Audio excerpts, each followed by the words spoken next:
Father, we want to thank you for this wonderful day. ತಂದೆ, ಈ ಸುಂದರವಾದ ದಿನಕ್ಕಾಗಿ ನಿನಗೆ ಸ್ತೋತ್ರ. We want to thank you that this is your plan. ಕರ್ತನೆ, ಇದು ನಿನ್ನ ಯೋಜನೆಯಾಗಿದೆ, ಅದಕ್ಕಾಗಿ ಸ್ತೋತ್ರ. We want to thank you that this is your work. ಇದು ನಿನ್ನ ಕೆಲಸ, ಆ ಕಾರಣ ನಿನಗೆ ಸ್ತೋತ್ರ. We want to thank you that these are your people. ಕರ್ತನೆ, ಇವರು ನಿನ್ನ ಜನರಾಗಿರುವ ಕಾರಣ ನಿನಗೆ ಸ್ತೋತ್ರ. We want to thank you that Lord, North Karnataka is your territory. ಕರ್ತನೆ, ಉತ್ತರ ಕರ್ನಾಟಕವು ನಿನ್ನ ಪ್ರಾಂತ್ಯವಾಗಿರುವುದಕ್ಕಾಗಿ ನಿನಗೆ ಸ್ತೋತ್ರ. Everything is from you, everything is for you, and everything is for your glory. ಎಲ್ಲವೂ ನಿನ್ನಿಂದಲೇ, ನಿನಗಾಗಿ, ಎಲ್ಲವೂ ನಿನ್ನ ಮಹಿಮೆಗಾಗಿಯೇ ಕರ್ತನೆ. Even as we, Lord, meet together in these 3 days, I pray something great, something eternal will be birthed in the name of the Lord Jesus. ಈ 3 ದಿನಗಳಲ್ಲಿ ಶಾಶ್ವತವಾದ ಒಂದು ವಿಶೇಷವಾದ ಸಂಗತಿಯು ಹುಟ್ಟಿಕೊಳ್ತದೆ ಎಂಬುದಾಗಿ ನಾವು ನಂಬುತ್ತೇವೆ. We come against every spirit and work of the devil, and devil, we want to remind you that you are already defeated, you are already disarmed, and you have no authority over North Karnataka, you have no authority over the church of the Lord Jesus Christ, you have no authority over our lives, you have no authority, power over this meeting. In the name of the Lord Jesus, we resist you. Flee now. Amen. ಯೇಸುವಿನ ನಾಮದಲ್ಲಿ ಸೈತಾನನಿಗೆ ಜ್ಞಾಪಕ ಮಾಡಿ ಕೊಡ್ತದೇವೆ, ಉತ್ತರ ಕರ್ನಾಟಕವು ಕರ್ತನದಾಗಿದೆ. ಇಲ್ಲಿ ನಿನ್ನ ಯಾವ ಹಸ್ತವು ನಡೆಯುವುದಿಲ್ಲ. ನಿನ್ನನ್ನು ನಿರಾಯುಧನನ್ನಾಗಿ ಮಾಡಿ, ನಿನ್ನೆಲ್ಲ ಶಕ್ತಿಗಳನ್ನ ನಿರುಪಯುಕ್ತವಾಗಿ ಮಾಡಿ, ಯೇಸುವಿನ ನಾಮದಲ್ಲಿ ಉತ್ತರ ಕರ್ನಾಟಕವನ್ನು ಕರ್ತನಿಗಾಗಿ ನಾವು ಘೋಷಿಸ್ತೇವೆ. We want to give you all the glory. ಎಲ್ಲಾ ಮಹಿಮೆ ನಿನಗೆ ಸಲ್ಲಿಸ್ತೇವೆ ಕರ್ತನೆ. Build your people, O God. ನಿನ್ನ ಜನರನ್ನ ಕಟ್ಟು ಕರ್ತನೆ. Let North Karnataka change through these built people. ಈ ನಿನ್ನ ಕಟ್ಟಲ್ಪಟ್ಟ ಜನರ ಮೂಲಕವಾಗಿ ಉತ್ತರ ಕರ್ನಾಟಕವು ಬದಲಾಗಲಿ. In Jesus' name we pray. ಯೇಸುವಿನ ನಾಮದಲ್ಲಿ ಪ್ರಾರ್ಥಿಸುತ್ತೇವೆ. ಎಲ್ಲರೂ ಜೋರಾಗಿ amen, amen, amen, amen, amen. You may take your seats, please. ದಯಮಾಡಿ ಕೂತುಕೊಳ್ಳ್ರಿ.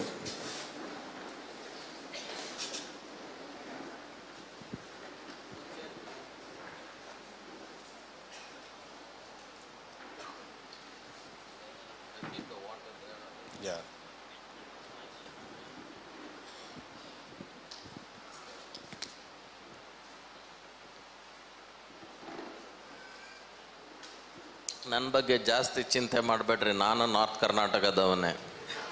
Don't worry about me, I also belong to North Karnataka. Amen. Amen.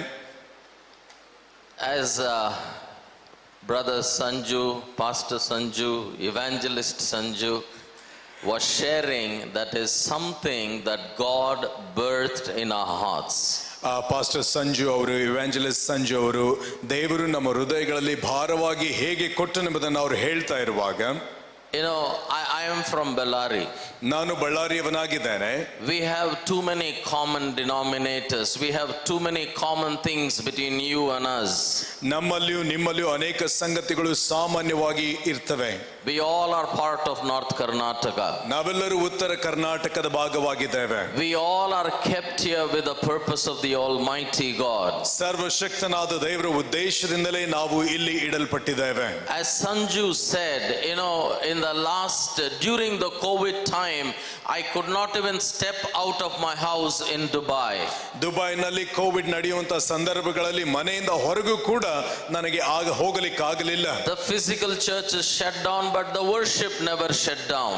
ದೈಹಿಕವಾಗಿರುವಂತ ಕಟ್ಟಡದ ಆರಾಧನೆ ನಿಂತು ಹೋಗಿತ್ತು, ಆದರೆ ಆರಾಧನೆ ನಿಂತು ಹೋಗಿರಲಿಲ್ಲ. They can close every door, but they can never close the door of our heart. They can never close the lips of our mouth that will continuously be praising and worshiping the living God. ಪ್ರತಿ ಭೌತಿಕ ಬಾಗಿಲುಗಳನ್ನು ಅವರು ಮುಚ್ಚಿ ಹಾಕಬಹುದು, ಆದರೆ ನಮ್ಮ ಹೃದಯದ ಬಾಗಿಲುಗಳನ್ನ, ನಮ್ಮ ಬಾಯಿಂದ ಬರುವಂತ ಸ್ತುತಿಯ ಮಾತುಗಳನ್ನ ಯಾರು ಎಂದಿಗೂ ತಡೆಯಲಿಕ್ಕೆ ಆಗುವುದಿಲ್ಲ. So what was happening outside in a common building, the worship of the living God, the Lord's Supper, everything came into the homes, and Actually, I was thinking that the corona is a blessing because that is how the church of the Lord Jesus Christ began. ಆ ಒಂದು ಕಟ್ಟಡಗಳಲ್ಲಿ ಒಂದು ಸಭಾಂಗಣದಲ್ಲಿ ನಡೆಯಬೇಕಾದ ಸಂಗತಿಗಳೆಲ್ಲವೂ corona ನಿಮಿತ್ತವಾಗಿ ಮನೆಗೆ ಬಂದ ಕಾರಣ ನಾನು ಅಂದುಕೊಂಡೆ ಕೊರೋನಾ ನಿಮಿತ್ತವಾಗಿ ಸಭೆಯ ಹೇಗಿರಬೇಕು ಹಾಗೆ ಪರಿವರ್ತನೆಗೊಂಡು ಅದು ಆಶೀರ್ವಾದವಾಯಿತು ಎಂಬುದಾಗಿ ನಂಬುವನಾದೆ. Everything became home centric. Everything started happening in a family. ಎಲ್ಲವೂ ಮನೆಯಲ್ಲಿ ಕೇಂದ್ರೀಕೃತವಾದದ್ದು, ಎಲ್ಲವೂ ಕುಟುಂಬಗಳಲ್ಲಿ ನಡೆಯುವಂತದ್ದು ಆಯಿತು. Home schooling started, home work from home started, worship from home began. ಆ ಒಂದು ಮನೆಯಿಂದ ಶಾಲೆ, ಮನೆಯಿಂದ ಕೆಲಸ, ಮನೆಯಿಂದಲೇ ಆರಾಧನೆಯು ಕೂಡ ಪ್ರಾರಂಭವಾಯಿತು. Hallelujah. Hallelujah. I don't remember when a husband and a wife and a children sat down in front of a laptop, sat down in front of a television. They were worshiping God as a family. They were breaking bread as a family.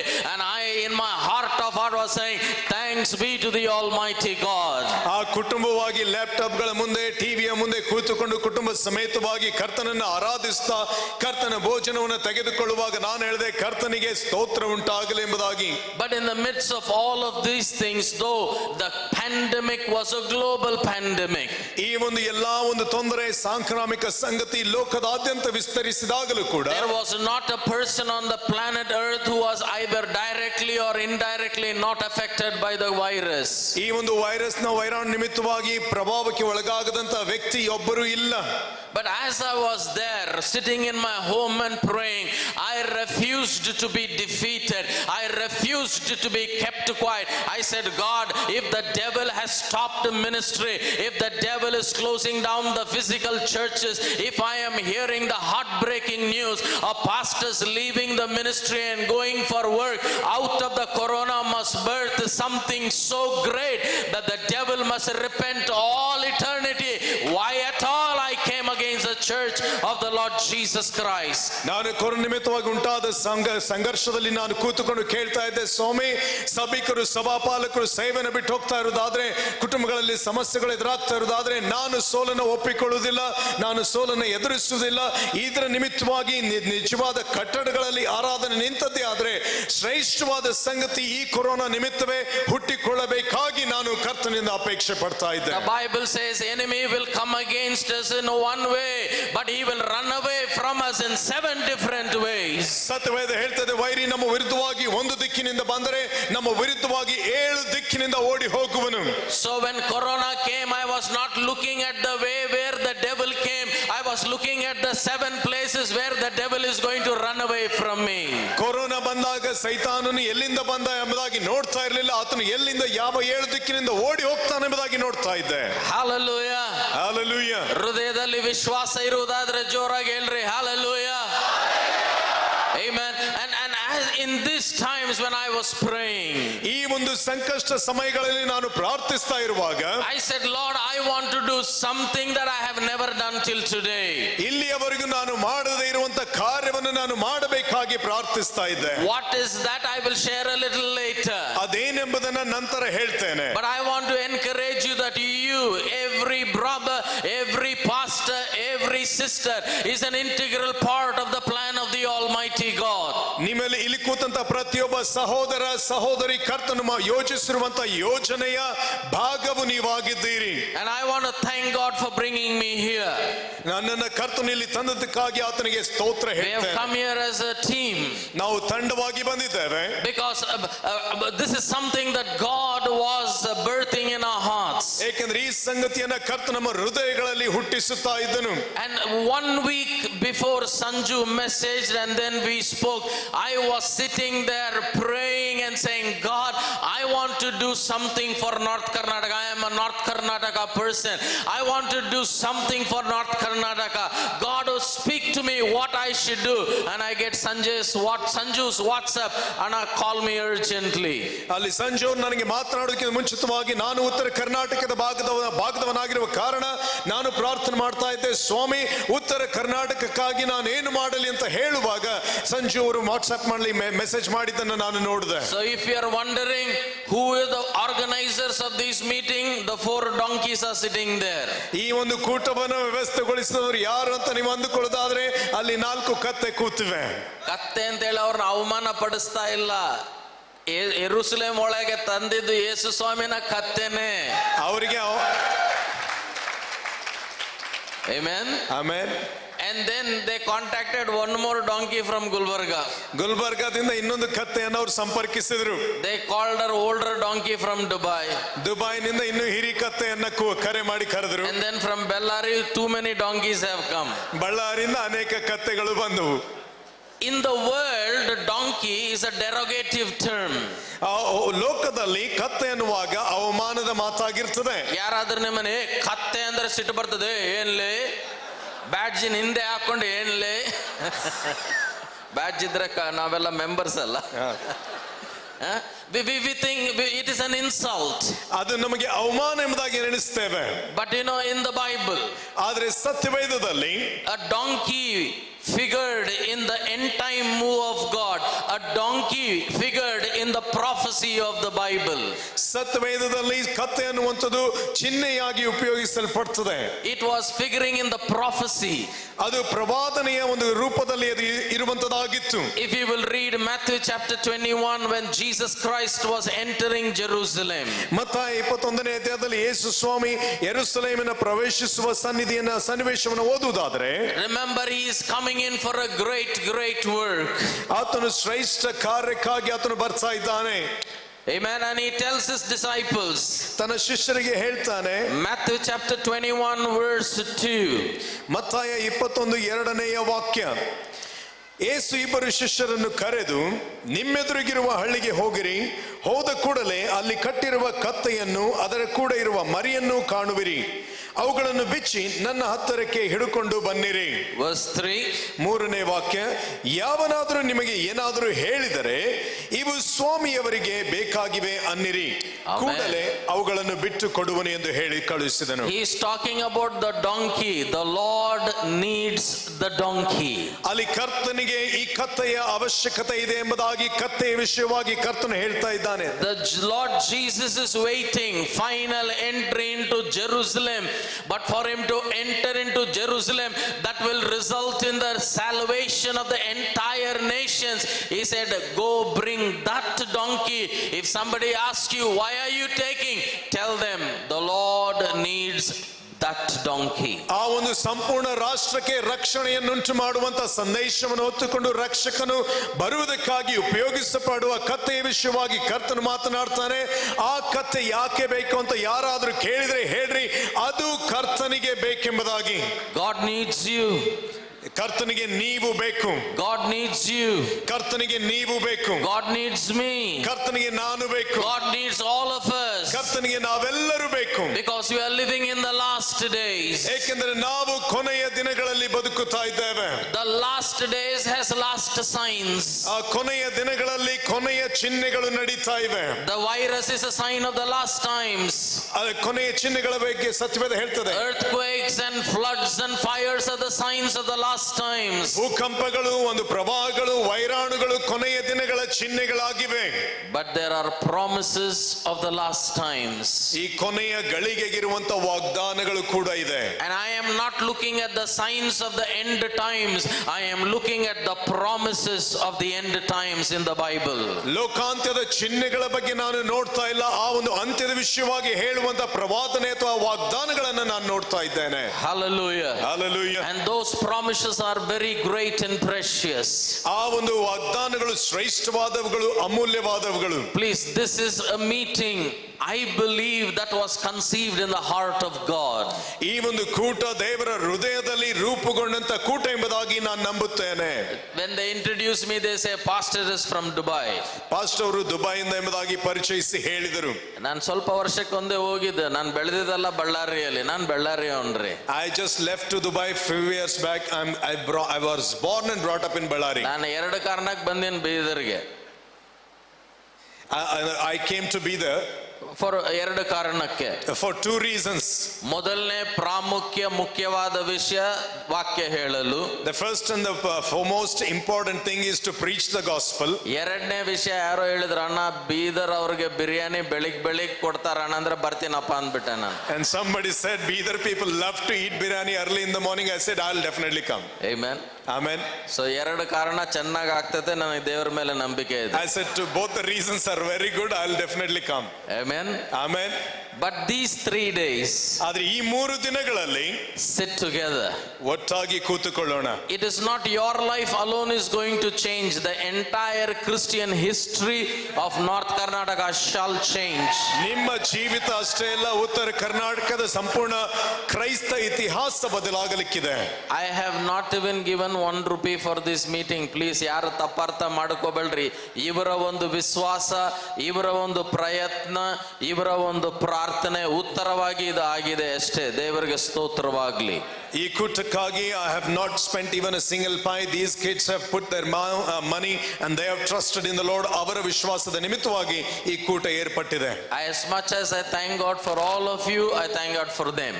ದೇವರಿಗಾಗಿ, ಅವರಿಗಾಗಿ, ನಿಮ್ಮೆಲ್ಲರಿಗಾಗಿ ನಾನು ಕರ್ತನಿಗೆ ಕೃತಜ್ಞತೆ ಹೇಳ್ತೇನೆ. And a special thanks to God and also to Ben-Hur for coming. I've seen your songs in the YouTube. Wonderful, my brother. Welcome to all your team. Amen. Give them a wonderful God bless you. Pastor Benhur ಅವರನ್ನ ನಾವು ಅವರು ಇಲ್ಲಿ ಇರುವುದಕ್ಕಾಗಿ ಸಂತೋಷವಾಗ್ತದೆ. ಅವರ ಹಾಡುಗಳನ್ನು YouTube ನಲ್ಲಿ ನೋಡಿದ್ದೇವೆ. ಅವರ ಪೂರ್ಣ ತಂಡಕ್ಕಾಗಿ ದೇವರಿಗೆ ಸ್ತೋತ್ರ. Amen. These 3 days we have been praying, you all have been praying, something great must happen. ಈ 3 ದಿನಗಳಲ್ಲಿ ಶ್ರೇಷ್ಠ ಸಂಗತಿ ನಡೆಯಬೇಕಾಗಿ ನಾವು ನೀವು ಪ್ರಾರ್ಥನೆ ಮಾಡ್ತಾ ಇದ್ದೆವು. As brother Sanju already said, today is the first day. We began a little late, but as Ben-Hur said, but we will definitely finish strong. I say amen to both of it. ಸಂಜೆ ಅವರು ಹೇಳಿದ್ರು ಮೊದಲನೇ ದಿನವಾದ ಕಾರಣ ತಡವಾಗಿ ಪ್ರಾರಂಭಿಸಿದೆವು. ಬೆನ್ಹರ್ ಅವರು ಹೇಳಿದ್ರು ಆದ್ರೆ ನಾವು ಬಲಯುತವಾಗಿ ಮುಗಿಸಲಿಕ್ಕಿದ್ದೇವೆ ಎಂಬುದಾಗಿ ನಾನು ಇಬ್ಬರಿಗೂ ಆಮೇನ್ ಎಂಬುದಾಗಿ ಹೇಳಿದೆ. And we are all together. ಮತ್ತೆ ನಾವೆಲ್ಲರೂ ಜೊತೆಯಾಗಿದ್ದೇವೆ. There could be little inconvenience in the accommodation, there could be little delay in the food. Let's overlook all of that. ಸ್ವಲ್ಪ ವ್ಯವಸ್ಥೆಗಳಲ್ಲಿ ಅನಾನುಕೂಲತೆಗಳಾಗಬಹುದು, ಅವುಗಳನ್ನು ಅಲಕ್ಷ್ಯ ಮಾಡಿರಿ, ಕರ್ತನ ಕಡೆಗೆ ಲಕ್ಷ್ಯ ಕೊಡಿ. In the midst of this corona pandemic, God has allowed us to meet here. Let us be thankful to God. ಈ ಒಂದು ಸಾಂಕ್ರಾಮಿಕ ಸನ್ನಿವೇಶದಲ್ಲೂ ಕೂಡ ಕರ್ತನಲ್ಲಿ ಸೇರಿ ಬರೋದಕ್ಕೆ ಅನುಕೂಲ ಮಾಡಿಕೊಟ್ಟಿದ್ದಾನೆ. ಕರ್ತನಿಗೆ ಸ್ತೋತ್ರ ಹೇಳೋಣ. Amen. Amen. And I want to give an introductory word this day. ಈ ದಿನ ನಿಮಗೆ ಪರಿಚಯ ಮಾತ್ರ ನಾನು ಕೊಡ್ಲಿಕ್ಕಿದ್ದೇನೆ. And before lunchtime I'll give you a kind of, I will lay the base to what we are going to look for in the coming 3 days as Pastor Anil and I bring the word of God to you. Pastor Anil ಅವರು ನಾನು ನಿಮಗೆ ಮುಂದಿನ 3 ದಿನಗಳಲ್ಲಿ ವಾಕ್ಯಗಳನ್ನು ಹೇಳುವಾಗ ನಾವು ಏನನ್ನ ಅಪೇಕ್ಷಿಸಬೇಕೆಂಬುದಕ್ಕಾಗಿ ಈ ದಿನ ಬುನಾದಿಯನ್ನ ಹಾಕಲಿಕ್ಕಿದ್ದೇವೆ. Many preachers say ಪ್ರಾರ್ಥನಾ ಪೂರ್ವಕವಾಗಿ ವಾಕ್ಯ ಕೇಳ್ರಿ. ನಾನು ಅದು ಯಾವತ್ತೂ ಹೇಳಲ್ಲ. ಪ್ರಾರ್ಥನಾ ಪೂರ್ವಕವಾಗಿ ಕೇಳಬೇಡ್ರಿ, ಕಣ್ಣು ತಕ್ಕೊಂಡು ಗಮನ ಕೊಟ್ಟು ವಾಕ್ಯ ಕೇಳ್ರಿ.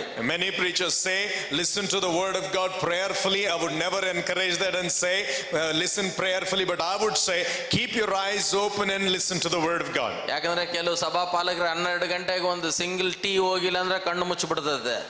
Some of the pastors have the habit, if they don't take a cup of tea at 12 o'clock, they'll doze off in prayer. So ಗಮನದಿಂದ, ಎಚ್ಚರಿಕೆಯಿಂದ, ಉತ್ಸಾಹದಿಂದ, ವಿಶ್ವಾಸದಿಂದ, ಹೃದಯದಲ್ಲಿ ಆತ್ರತೆಯಿಂದ ವಾಕ್ಯವನ್ನು ನಾವು ಕೇಳೋಣ. ಜೋರಾಗಿ ಹಲ್ಲೆಲೂಯಾ ಹೇಳೋಣ.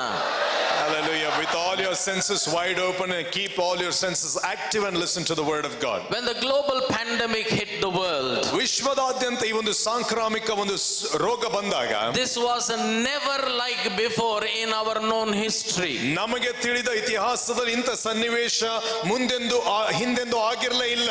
In the year 2019, people told about my city Dubai.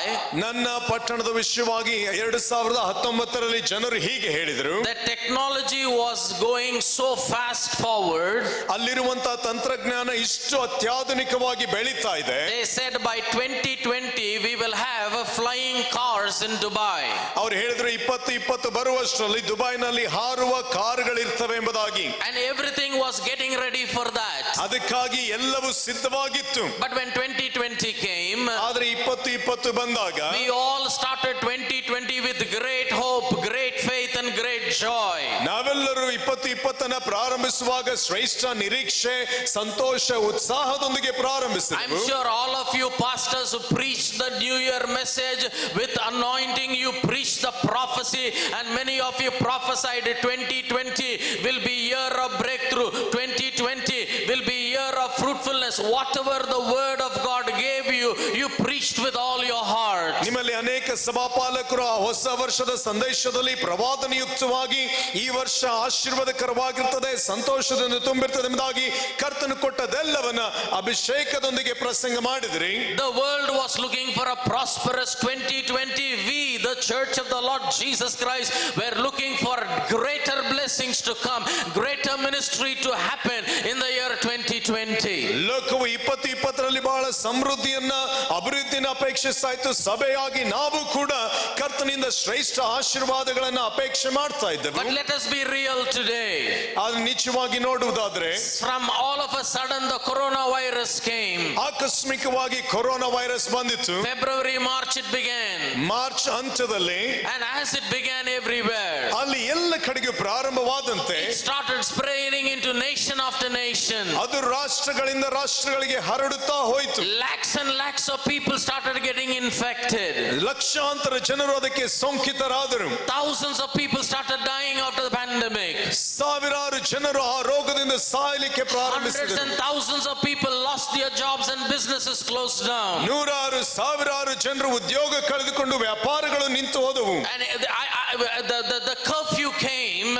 ಅಲ್ಲಿ ಕರ್ಫ್ಯೂ ಕೂಡ ಬಂದಿತ್ತು. Forget going into a marketplace. I could not open the main door of my house and come out into the open. ಅವರಿರುವ ಸ್ಥಳದಲ್ಲಿ ಮಾರ್ಕೆಟ್ಗೆ ಹೋಗುವುದನ್ನು ಬಿಡಿರಿ, ಮನೆಯ ಬಾಗಿಲು ತೆರೆದು ಹೊರಗೆ ಬರುವ ಅವಕಾಶವೂ ಇರಲಿಲ್ಲ. Everything changed so drastically. ಎಲ್ಲವೂ ಅಷ್ಟು ಬೇಗನೆ ಬದಲಾಗಿ ಹೋಯಿತು. They said cars will fly in 2020. One aeroplane also did not fly in the entire world. 2020ರಲ್ಲಿ ಕಾರುಗಳ ಮೇಲೆ ಹಾರಾಡ್ತವೆ ಅಂದ್ರು ಒಂದು ವಿಮಾನವು ಕೂಡ ಹಾರಾಡಲಿಲ್ಲ. And we were wondering what is happening. ಅಲ್ಲಿ ನಮಗೆ ಆಶ್ಚರ್ಯವಾಗ್ತಾ ಇತ್ತು, ಏನಾಗ್ತಾ ಇದೆ. Now this is what the world was suffering. ಈ ಯಾತನೆಯನ್ನ ಲೋಕವು Let ಅನುಭವಿಸ್ತಾ us ಇತ್ತು. come to the church. ಸಭೆಗೆ ಬರೋಣ. We also were suffering. ನಾವು ಕೂಡ ಯಾತನೆ ಅನುಭವಿಸ್ತಾ So ಇದ್ದೇವೆ. many Christians and pastors were infected and many of them succumbed to the disease also. ಅನೇಕ ಸಭಾ ಪಾಲಕರುಗಳು ಕೂಡ ಸೋಂಕಿತರಾದರು, ಕೆಲವರು ಪ್ರಾಣವನ್ನು ಕಳೆದುಕೊಂಡರು. Physical churches closed the door because we were not able to meet physically anymore. ಈ ಭೌತಿಕ ಕಟ್ಟಡಗಳು ಮುಚ್ಚಲ್ಪಟ್ಟವು. ಭೌತಿಕ ಕಟ್ಟಡಗಳಲ್ಲಿ ಆರಾಧನೆಗೆ ಕೂಡಿ ಬರುವುದು ನಿಂತೋಯ್ತು. Conferences stopped. ಎಲ್ಲ ಸಮ್ಮೇಳನಗಳು ನಿಂತೋದವು. Evangelistic crusades stopped. ಸುವಾರ್ತಿಕ ಕೂಟಗಳು ನಿಂತೋದವು. Personal evangelism stopped. ವೈಯಕ್ತಿಕ ಸುವಾರ್ಥ ಸೇವೆಯು ನಿಂತೋಯ್ತು. Offerings started coming down everywhere. ಎಲ್ಲ ಕಡೆಗೆ ಕಾಣಿಕೆಯ ಪ್ರಮಾಣ ಇಳಿಯಿತು. If the city pastors were barely managing, the village pastors were the ones who were very hard hit. ಪಟ್ಟಣದಲ್ಲಿರುವ ಸಭಾಪಾಲಕರು ಇರುವಷ್ಟರಲ್ಲಿ ಸಾಗಿಸಿಕೊಂಡು ಹೋಗ್ತಾ ಇರೋದಾದ್ರೆ ಹಳ್ಳಿಯಲ್ಲಿರುವ ಸೇವಕರು ಬಹಳ ಕಷ್ಟದಲ್ಲಿ ಹಾದು ಹೋದರು. I was hearing stories of pastors have become taxi drivers, pastors have become daily wage workers because they are not getting offering. Families are starving. What can they do, my brother and sister? ಸಭಾಪಾಲಕರುಗಳು taxi driver ಆದದನ್ನ ಸಭಾಪಾಲಕರುಗಳು ಬೇರೆ ಕೆಲಸಗಳನ್ನ ಮಾಡೋದನ್ನ ಕೇಳಿದೆ. ಯಾಕಂದ್ರೆ ಅಲ್ಲಿ ಹಣ ಇಲ್ಲ, ಸಭೆಗಳಿಲ್ಲ, ಕುಟುಂಬವನ್ನು ನಡೆಸಿಕೊಂಡು ಹೋಗಬೇಕು, ಏನಾದ್ರೂ ಮಾಡಲೇಬೇಕು. It seems that everything became chaotic, everything became dark, and you started wondering as a child of God, you started wondering as a man of God, what happened to the promises of 2020? 2020ರಲ್ಲಿ ಕರ್ತನು ಕೊಟ್ಟಂತ ವಾಗ್ದಾನಗಳ ಗತಿ ಏನಾಯಿತು ಎಂಬುದಾಗಿ ನೀವು ಆಶ್ಚರ್ಯ ಪಡುವಂತ ಸ್ಥಿತಿ ಉಂಟಾಯಿತು.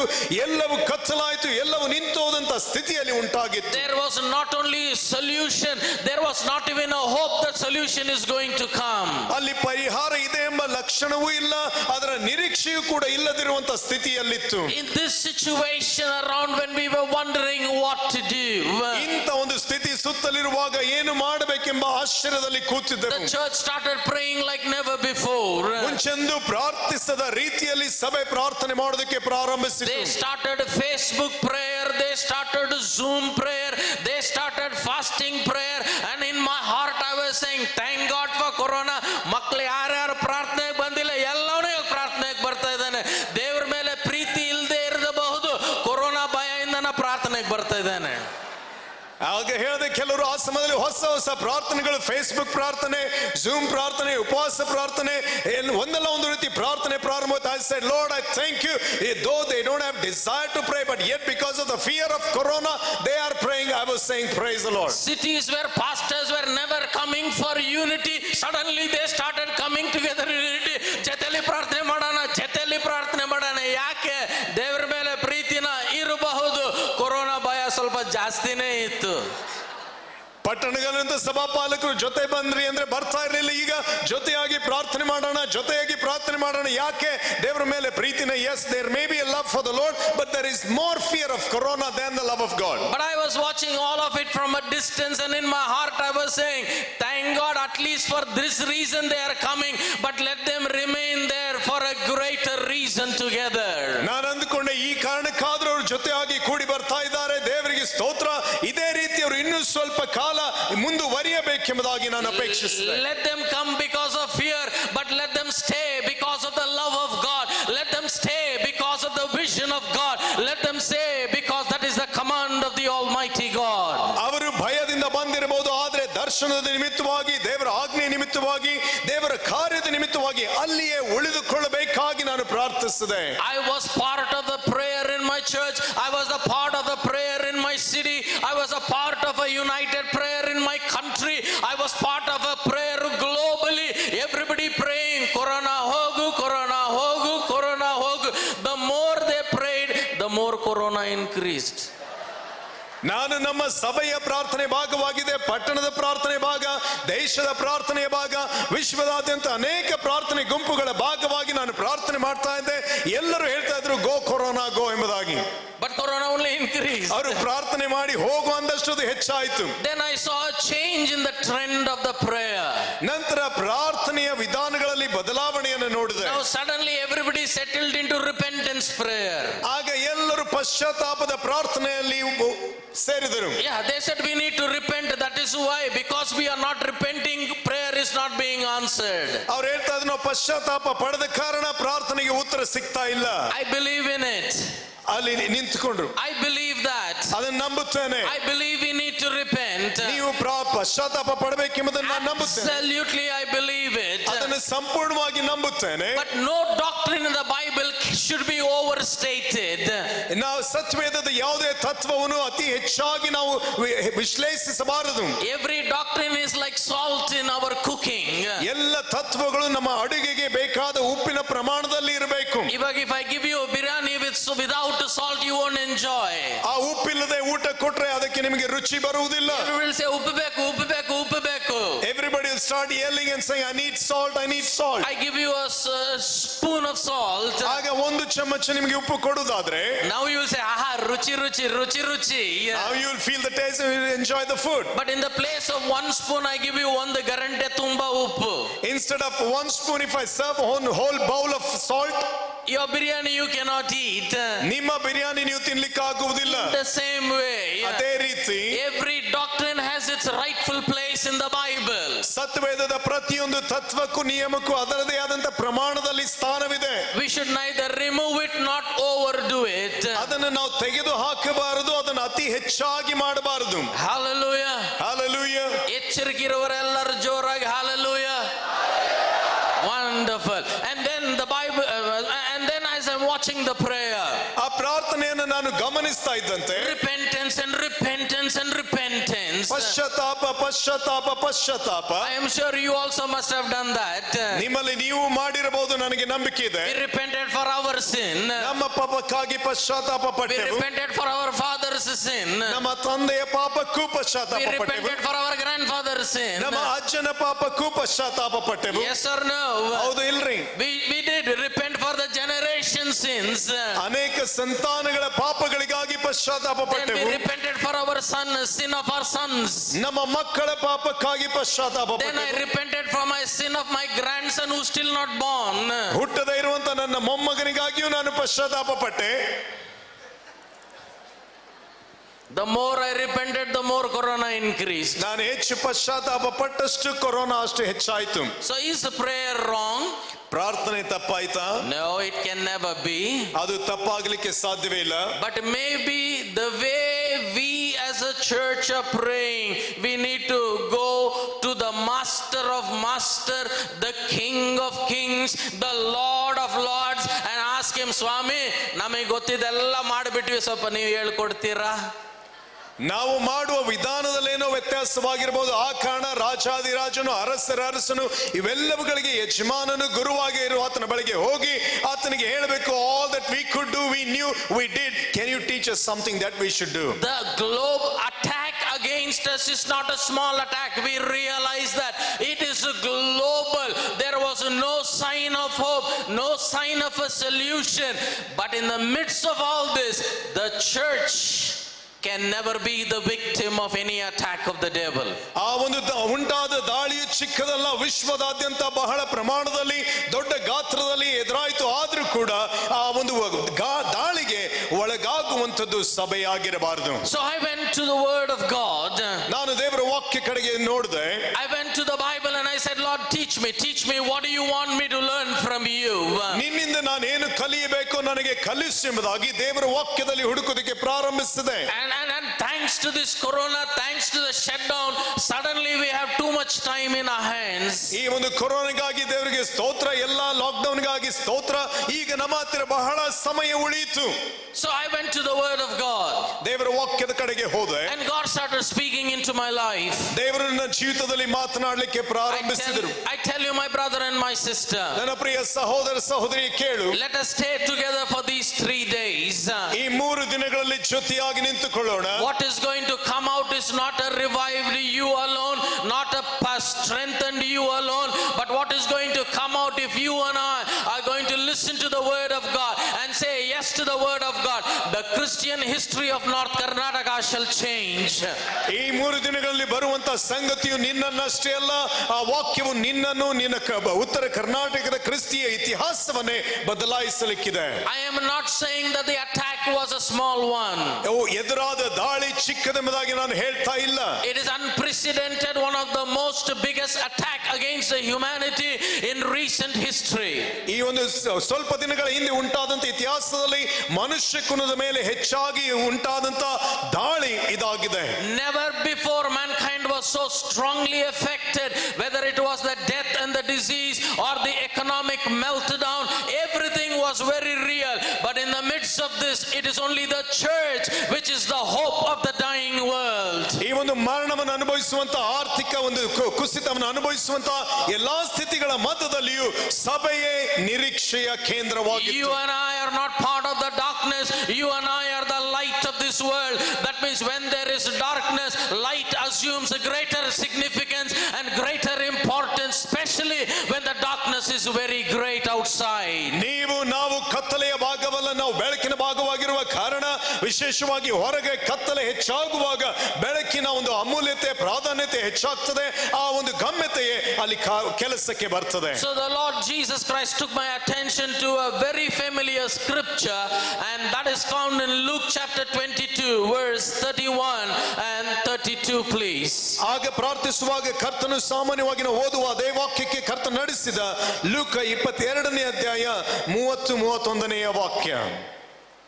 31 and 32. 31 and 32. Luke- Simon, Jesus Christ is talking to Simon or Peter, and he's saying in verse 31 and 32, Simon, Simon, Satan has desired to have you that he may sift you as wheat, but I have prayed for you that your faith should not fail you, and when you are converted, strengthen the other brothers. 31-32ನೇ ವಾಕ್ಯ ಹೇಳ್ತದೆ, ಸೀಮೋನನೇ ಸೀಮೋನನೇ, ನೋಡು, ಸೈತಾನನು ನಿಮ್ಮನ್ನು ಗೋಧಿಯಂತೆ ಒನೆಯಬೇಕೆಂದು ಅಪ್ಪಣೆ ಕೇಳಿಕೊಂಡನು. ಆದರೆ ನಿನ್ನ ನಂಬಿಕೆ ಕುಂದಿ ಹೋಗಬಾರದೆಂದು ನಾನು ನಿನ್ನ ವಿಷಯದಲ್ಲಿ ದೇವರಿಗೆ ವಿಜ್ಞಾಪನೆ ಮಾಡಿಕೊಂಡೆನು. ನೀನು ತಿರುಗಿಕೊಂಡ ಮೇಲೆ ನಿನ್ನ ಸಹೋದರರನ್ನು ದೃಢಪಡಿಸು. Hallelujah. Hallelujah. Now look to me, let me paraphrase this verse and tell it to you. ಇದನ್ನ ಪ್ಯಾರಪ್ ಮಾಡಿ ನಿಮಗೆ ಹೇಳ್ತೇನೆ, ವಿವರಿಸಿ ಹೇಳ್ತೇನೆ, ಕೇಳಿರಿ. Let us understand what happened here, what Jesus is speaking to Peter. ಪೇತ್ರನು ಯೇಸುವಿಗೆ ಹೇಳುವಂತ ಸನ್ನಿವೇಶದಲ್ಲಿ ನಡೆದದ್ದೇನೆಂಬುದಾಗಿ ವಿವರಿಸ್ತೇನೆ, ಕೇಳಿ. In these 2 verses, Jesus is telling, hey Peter, I want to warn you that there is an attack coming against your life. ಈ 2 ವಾಕ್ಯದಲ್ಲಿ ಯೇಸು ಕ್ರಿಸ್ತನು ಪೇತ್ರನಿಗೆ ಹೇಳ್ತಾನೆ, ಪೇತ್ರನೇ, ನಿನ್ನ ಜೀವಿತಕ್ಕೆ ಒಂದು ದಾಳಿ ಉಂಟಾಗಲಿಕ್ಕಿದೆ ಎಂಬುದಾಗಿ ಎಚ್ಚರಿಕೆ ಎಂಬುದಾಗಿ ಹೇಳಿದ. Please look at me for a moment. ಒಂದು ಕ್ಷಣ ಈ ಕಡೆ ನೋಡಿರಿ. This is not a good prophecy. ಇದು ಒಳ್ಳೆಯ ಪ್ರವಾದನೆ ಅಲ್ಲ. If somebody is going to come and tell you God will use you in the nations of the world, you will be happy. If somebody will come and say you are going to receive one Mercedes Benz car in 2021, you will say, bah, enta olle sevaka appa. If somebody is going to come and tell you there is a major attack of the devil against you, you will wonder ಇವನೇ ಅಂತ ಸೇವಕ ಅಲ್ಲೇ ಸುಮ್ಮನೆ ಭಯ ಪಡಿಸ್ತಾನೆ. ಯಾರಾದ್ರೂ ಬಂದು ನಿಮಗೆ ಪ್ರವಾದನೆ ಹೇಳಿ 2021ರಲ್ಲಿ ಬಹಳ ಆಶೀರ್ವಾದ ಉಂಟಾಗ್ತದೆ ಎಂಬುದಾಗಿ ಹೇಳೋದಾದ್ರೆ, ಯಾರಾದ್ರೂ ಮರ್ಸಿಡೀಸ್ ಬೆನ್ಸ್ ಕೊಡ್ತಾರೆ ಅನ್ನೋದಾದ್ರೆ ಎಂತ ಒಳ್ಳೆ ಸೇವಕ ಅಂತ ಹೇಳ್ತೇವೆ. ಅದೇ ಒಬ್ಬ ಸೇವಕನು ಬಂದು ಈ 21ರಲ್ಲಿ ನಿನಗೆ ಬಹಳವಾದ ದಾಳಿ ನಿನ್ನ ಜೀವಿತದ ಮೇಲೆ ಉಂಟಾಗಲಿಕ್ಕಿದೆ ಅನ್ನೋದಾದ್ರೆ ಎಂತ ಪ್ರವಾದಿ ಅಂತ ತಿರಸ್ಕರಿಸ್ತೇವೆ. Number 1, there is an attack of the enemy against you. ಮೊದಲನೇದಾಗಿ ನಿನ್ನ ವಿರುದ್ಧವಾಗಿ ವೈರಿಯು ದಾಳಿ ಮಾಡ್ಲಿಕ್ಕಿದ್ದಾನೆ. Now don't think that the devil was attacking only Peter. ಪೇತ್ರನ ಮೇಲೆ ಮಾತ್ರ ಸೈತಾನನು ದಾಳಿ ಮಾಡ್ತಾ ಇದ್ದ ಅಂತ ಎಣಿಸಬೇಡ್ರಿ. In the Old Testament, devil attacked the people of God. ಹಳೆಯ ಒಡಂಬಡಿಕೆಯಲ್ಲಿ ಸೈತಾನ್ ದೇವ ಜನರ ಮೇಲೆ ದಾಳಿ ಮಾಡಿದ. When Jesus was on the earth, the devil attacked Peter. ಯೇಸು ಭೂಮಿಯ ಮೇಲೆ ಇರುವಾಗಲೇ ಸೈತಾನನು ಪೇತ್ರನ ಮೇಲೆ ದಾಳಿ ಮಾಡಿದ. When after the death, burial, resurrection of the Lord Jesus Christ, when Peter became the apostle, writing the epistle of 1 Peter chapter 5 verse 8, he is telling the church saying, be careful, the devil may attack you. ಯೇಸು ಕ್ರಿಸ್ತನು ಸತ್ತು ಹೂಣಲ್ಪಟ್ಟು ಪುನರುತ್ಥಾನ ಹೊಂದಿದ ಮೇಲೆ ಪೇತ್ರನು ಮೊದಲನೇ ಪೇತ್ರ 5:8 ಆತನು ಹೀಗೆ ಬರೀತಾನೆ, ವೈರು ನಿಮ್ಮ ಸುತ್ತಲೂ ಗರ್ಜಿಸುವ ಸಿಂಹದೋಪಾದಿಯಲ್ಲಿ ಹೊಂಚು ಆಗ್ತಾ ಇದ್ದಾನೆ, ಎಚ್ಚರಿಕೆ ಅಂತ ಬರೀತಾನೆ. The moment you became a believer, you became a child of God. The moment you believed in Jesus, you became the bride of the Lord Jesus. The moment you became a believer, you became a family of God. The moment you became a believer, you became one in the army of the Lord.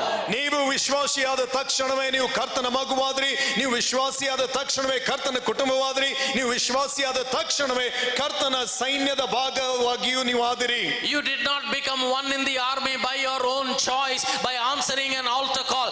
The moment you are born again, you are automatically in a war.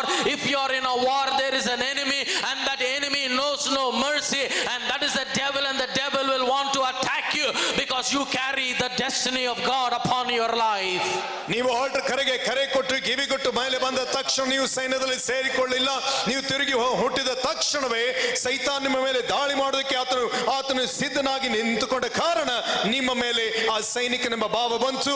ನಿಮ್ಮ ದಾಳಿ ಎದುರಿಸುವುದಕ್ಕೆ ಸಿದ್ಧವಾಗಬೇಕು. So when attacks come against your life, don't be surprised. It is already written in the word of the Almighty God that the devil attacked God's people in the Old Testament. Devil attacked God's people when Jesus was here. Devil is still in the business of attacking God's people even today. But thanks be to God, we are not the victim of the attack. He who is the attacker will become a victim. He will come against us in one way. We will chase him in 7 ways. ಆ ಕಾರಣ ದಾಳಿಯಾದ ತಕ್ಷಣ ವಿಶೇಷವಾಗಿ ಅದನ್ನು ಎಣಿಸಬೇಡ್ರಿ. ಹಳೆ ಒಡಂಬಡಿಕೆಯಲ್ಲಿ ಸೈತಾನು ಜನರ ಮೇಲೆ ದಾಳಿ ಮಾಡಿದ. ಯೇಸು ಇರುವಾಗಲೂ ಕೂಡ ದೇವ ಜನರ ಮೇಲೆ ಸೈತಾನು ದಾಳಿ ಮಾಡಿದ. ಈಗಲೂ ಕೂಡ ಸೈತಾನ ಇದ್ದಾನೆ, ಅವನು ದಾಳಿ ಮಾಡ್ತಾನೆ. ಆತನು ದಾಳಿ ಮಾಡುವಾಗ ದಾಳಿಗೆ ಬಲಿಯಾಗುವವರು ನಾವಲ್ಲ, ಕ್ರಿಸ್ತನ ಮೂಲಕ ಜಯಿಸುವವರು ನಾವಾಗಿದ್ದೇವೆ. My beloved pastors and leaders and spiritual ministers, listen to me very carefully here. ಪ್ರಿಯ ಸಭಾಪಾಲಕರೇ, ಸೇವಕರೇ, ನೀವು ಲಕ್ಷ್ಯ ಕೊಟ್ಟು ಇದನ್ನು ಕೇಳಿರಿ. The devil says that Jesus said that the devil wants to attack you. ಯೇಸು ಹೇಳ್ತಾರೆ, ಸೈತಾನನು ನಿನ್ನ ಮೇಲೆ ದಾಳಿ ಮಾಡೋದಕ್ಕೆ ಅಪ್ಪಣೆ ಪಡೆದುಕೊಂಡನು. There is an attack. ನಿನ್ನ ಮೇಲೆ ದಾಳಿ But ಉಂಟಾಗಲಿಕ್ಕಿದೆ. let us understand how big is that attack.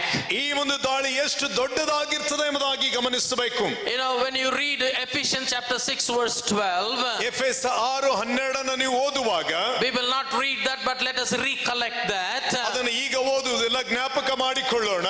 The Bible talking about the devil there. ಅಲ್ಲಿ ದೇವರ ವಾಕ್ಯ ಸೈತಾನನ ವಿಷಯವಾಗಿ ಹೇಳ್ತದೆ. The Bible says there are 4 categories of the devil. ಅಲ್ಲಿ 4 ಸಂಗತಿಗಳ ಬಗ್ಗೆ ಸೈತಾನನ ವಿಷಯವಾಗಿ ಹೇಳ್ತದೆ. There is a kutti Satan, ಅಲ್ಲಿ ಚಿಕ್ಕ ಒಂದು ಸೈತಾನಗಳಿವೆ, a little bigger Satan, ಅದಕ್ಕಿಂತ ಸ್ವಲ್ಪ ದೊಡ್ಡ ದೇವಗಳು, another bigger Satan, ಅದಕ್ಕಿಂತ ದೊಡ್ಡ ಸೈತಾನಗಳು, then another bigger Satan, ಅದರ ನಂತರ ದೊಡ್ಡ ದುರಾತ್ಮಗಳು. then above all of this kutti dodda Satan, our doddappa Satan is there, and he is called the Lucifer. ಈ ಎಲ್ಲ ಚಿಕ್ಕ ಸೈತಾನ ದುರಾತ್ಮಗಳ ಮೇಲೆ, ದೊಡ್ಡ ದೊಡ್ಡ ದುರಾತ್ಮಗಳ ಮೇಲೆ ದೊಡ್ಡಪ್ಪನಾಗಿ ಲೂಸಿಫರ್ನು ಆತನು ಕೂತಿದ್ದಾನೆ.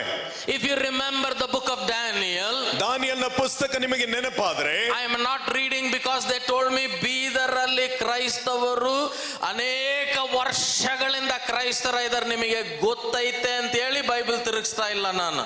I'm not reading it because they said that in Bidar people have been Christians for a very long time. They've been reading the Bible. I assume that you know the scriptures, so I'm not making you read that verse. ಅವರಿಗೆ Bible biryani ಅಂದ್ರೆ ಬಹಳ ಇಷ್ಟ ಅಂತ ಯಾರೋ ಹೇಳಿದ್ರು ನನಗೆ. Somebody said they love Bible and biryani. So when Daniel was fasting and praying in the book of Daniel, ದಾನಿಯಲ್ನ ಪುಸ್ತಕದಲ್ಲಿ ದಾನಿಯಲ್ನ ಉಪವಾಸವಿದ್ದು ಪ್ರಾರ್ಥನೆ ಮಾಡ್ತಾ ಇರುವಾಗ an angel comes and appears to him after 21 days. ಅಲ್ಲಿ ದೇವದೂತನು ಒಂದು ದಿನ ಆತನ ಬಳಿಗೆ ಬಂದ. And he is the archangel. ಆತನು ಪ್ರಧಾನ ದೂತನು. And he says that Daniel, when you prayed the first day, your prayer was heard. ದಾನಿಯಲ್ನೇ ನೀನು ಪ್ರಾರ್ಥನೆ ಮಾಡಿದ ಮೊದಲನೇ ದಿನವೇ ಉತ್ತರ ಸಿಕ್ಕಿತು. But Daniel and the spirit, the prince of Persia was withstanding me. ಅಲ್ಲಿ ದಾನಿಯಲ್ನೇ ಪರ್ಷಿಯದ ಅಧಿಪತಿಯು ನನ್ನನ್ನ ತಡೆ ಹಿಡಿದಿದ್ದ. That was not a physical prince of Persia. ಅದು ದೈಹಿಕವಾಗಿದ್ದಂತ ಪರ್ಷಿಯಾದ ಅಧಿಪತಿ ಅಲ್ಲ. That was the territorial spirit in charge over the entire Persia. ಆ ಪರ್ಷಿಯಾ ಪ್ರಾಂತ್ಯದ ಮೇಲೆ ಅಧಿಕಾರ ಹೊಂದಿದಂತ ದುರಾತ್ಮನ ಅಧಿಪತಿ. But the devil Lucifer is above this prince of Persia. ಈ ಪ್ರಿನ್ಸ್ ಆಫ್ ಪರ್ಷಿಯಾ ಅಧಿಪತಿಯ ಮೇಲೆ Lucifer ನಿದ್ದಾನೆ. Why am I telling you all this? ಇದೆಲ್ಲವನ್ನು ಯಾಕೆ ವಿವರಿಸಿ ಹೇಳ್ತಾ ಇದ್ದೇನೆ? Because which devil came against Peter? ಪೇತ್ರನ ವಿರುದ್ಧವಾಗಿ ಬಂದಂತ ದುರಾತ್ಮ ಯಾವುದು? It was not a kutti saitan, solpa dodda saitan, or like a prince of Persia, the leader of the entire demonic world, the devil himself, Lucifer himself, Satan himself came against Peter. ಪೇತ್ರನ ವಿರುದ್ಧವಾಗಿ ದಾಳಿ ಮಾಡೋದಕ್ಕೆ ಅಪ್ಪಣೆ ಕೊಡದ ಸೈತಾನನು ಯಾರೆಂಬುದು ನಿಮಗೆ ಗೊತ್ತಾಗಬೇಕಾಗಿ ಹೇಳ್ತಾ ಇದ್ದೇನೆ. ಆ ಪೇತ್ರನ ವಿರುದ್ಧವಾಗಿ ಬಂದಂತದ್ದು ಚಿಕ್ಕದೇವಲ್ಲ, ಅದಕ್ಕಿಂತ ದೊಡ್ಡದೇವಲ್ಲ, ಆ ಪರ್ಷಿಯಾ ಅಧಿಪತಿಯೂ ಅಲ್ಲ, ಅವರ ಮೇಲಿರುವಂತಹ ದುರಾತ್ಮನ ಸೇನೆ ಅಧಿಪತಿಯೇ ಆತನ ವಿರುದ್ಧವಾಗಿ ಬಂದನು. What I am trying to convey across to you is the attack against Peter was not a small attack. It was the biggest attack of the devil that could have ever happened against Peter. ಪೇತ್ರನ ವಿರುದ್ಧವಾಗಿ ಉಂಟಾದಂತ ದಾಳಿಯು ಚಿಕ್ಕದಲ್ಲ, ಆತನ ವಿರುದ್ಧವಾಗಿ ಎದುರಾಗತಕ್ಕ ಶ್ರೇಷ್ಠವಾದಂತಹ ಉಗ್ರವಾದ ದಾಳಿಗಳಲ್ಲಿ ಇದು ಶ್ರೇಷ್ಠವಾಗಿತ್ತು ಎಂಬುದಾಗಿ ಹೇಳ್ತೇನೆ. Now this is what Jesus said. ಇದನ್ನ ಯೇಸು ಹೇಳಿದ. But what is the pratikriya? What was the reaction of the Lord Jesus Christ? ಇಲ್ಲಿ ಯೇಸು ಕ್ರಿಸ್ತನ ಪ್ರತಿಕ್ರಿಯೆ ಏನಾಗಿದೆ? But he said this is the attack of the devil against you. ಈ ರೀತಿ ಸೈತಾನ ನಿನ್ನ ವಿರುದ್ಧವಾಗಿ ದಾಳಿ ಮಾಡ್ಲಿಕ್ಕಿದ್ದಾನೆ. But don't worry. ಆದ್ರೆ ಚಿಂತೆ ಮಾಡಬೇಡ. I have prayed for you. ನಿನಗಾಗಿ ಪ್ರಾರ್ಥಿಸಿದ್ದೇನೆ. I have prayed for you. ನಿನಗಾಗಿ I have ಪ್ರಾರ್ಥಿಸಿದ್ದೇನೆ. prayed for you. ನಿನಗಾಗಿ I have ಪ್ರಾರ್ಥಿಸಿದ್ದೇನೆ. prayed for you. ನಿನಗಾಗಿ I have ಪ್ರಾರ್ಥಿಸಿದ್ದೇನೆ. prayed for you. ನಾನು ನಿನಗಾಗಿ ಪ್ರಾರ್ಥಿಸಿದ್ದೇನೆ. Hallelujah. Hallelujah. Imagine Peter must have been so happy. ಪೇತ್ರನಲ್ಲಿ ಬಹಳ ಸಂತೋಷವಾಗಿರಬಹುದು. Let's stop there. ಅಲ್ಲಿ ಸ್ವಲ್ಪ ನಿಲ್ಲೋಣ. The global pandemic was no less than the attack of the devil against Peter. ಆ ಒಂದು ಲೌಕಿಕವಾಗಿ ಉಂಟಾದಂತಹ ಈ ದಾಳಿಯು ಸೈತಾನನು ಪೇತ್ರನ ವಿರುದ್ಧವಾಗಿ ಮಾಡಿದ ದಾಳಿಗೆ ಸಮಾನತೆ ಎಂದು ನೋಡಿಸಬಹುದು.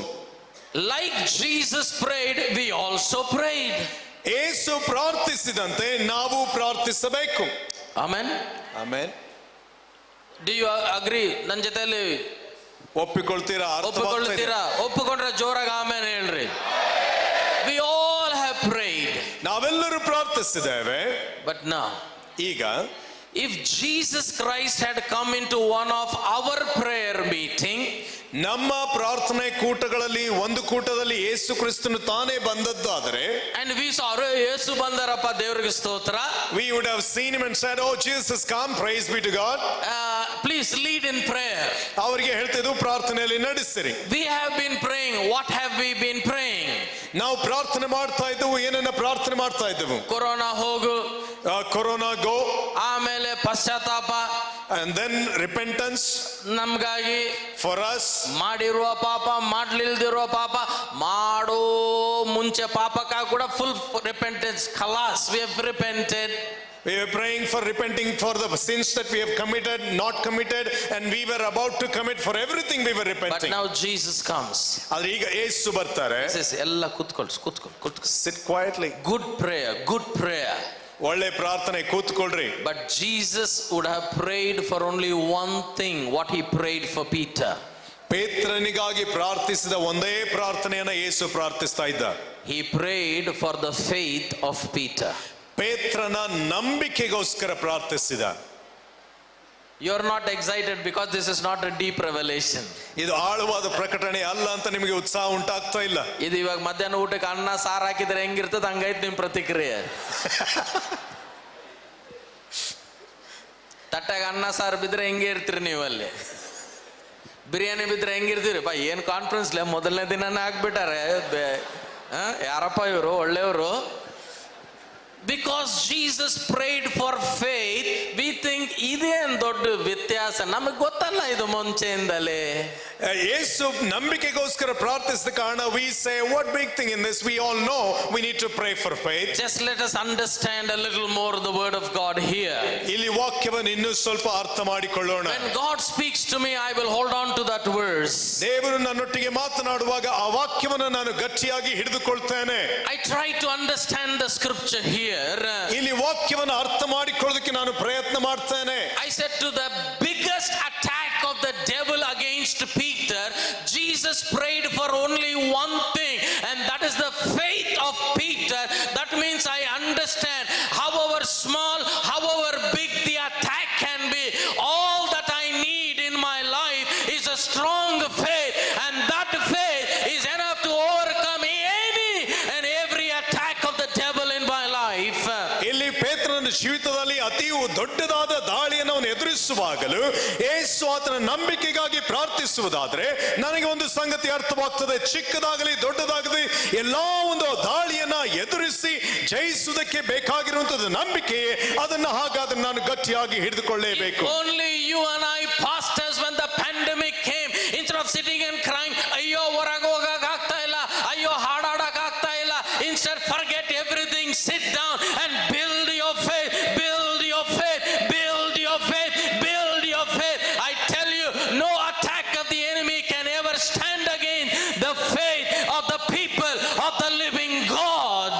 ಆ ಒಂದು ಸಾಂಕ್ರಾಮಿಕ ರೋಗಕ್ಕೆ ದಾಳಿಗೆ ಒಳಗಾದಾಗ ಅಳುವುದನ್ನ ಬಿಟ್ಟು, ಹೊರಗೆ ಹೋಗ್ಲಿಕ್ಕೆ ಆಗುದಿಲ್ಲ, ಸೇವೆ ಮಾಡ್ಲಿಕ್ಕೆ ಆಗುದಿಲ್ಲ ಅನ್ನೋದನ್ನ ಬಿಟ್ಟು ಕೂತುಕೊಂಡು ಕರ್ತನ ಸನ್ನಿಧಿಯಲ್ಲಿ ನಿಮ್ಮ ನಂಬಿಕೆಯನ್ನ ನೀವು ಕಟ್ಟಿಕೊಳ್ಳುತ್ತಾ ಇರೋದಾದ್ರೆ ಯಾವುದೇ ದಾಳಿಯು ದೇವ ಸೇವಕರನ್ನ ಅಲುಗಾಡಿಸಲಿಕ್ಕೆ ಆಗುವುದಿಲ್ಲ.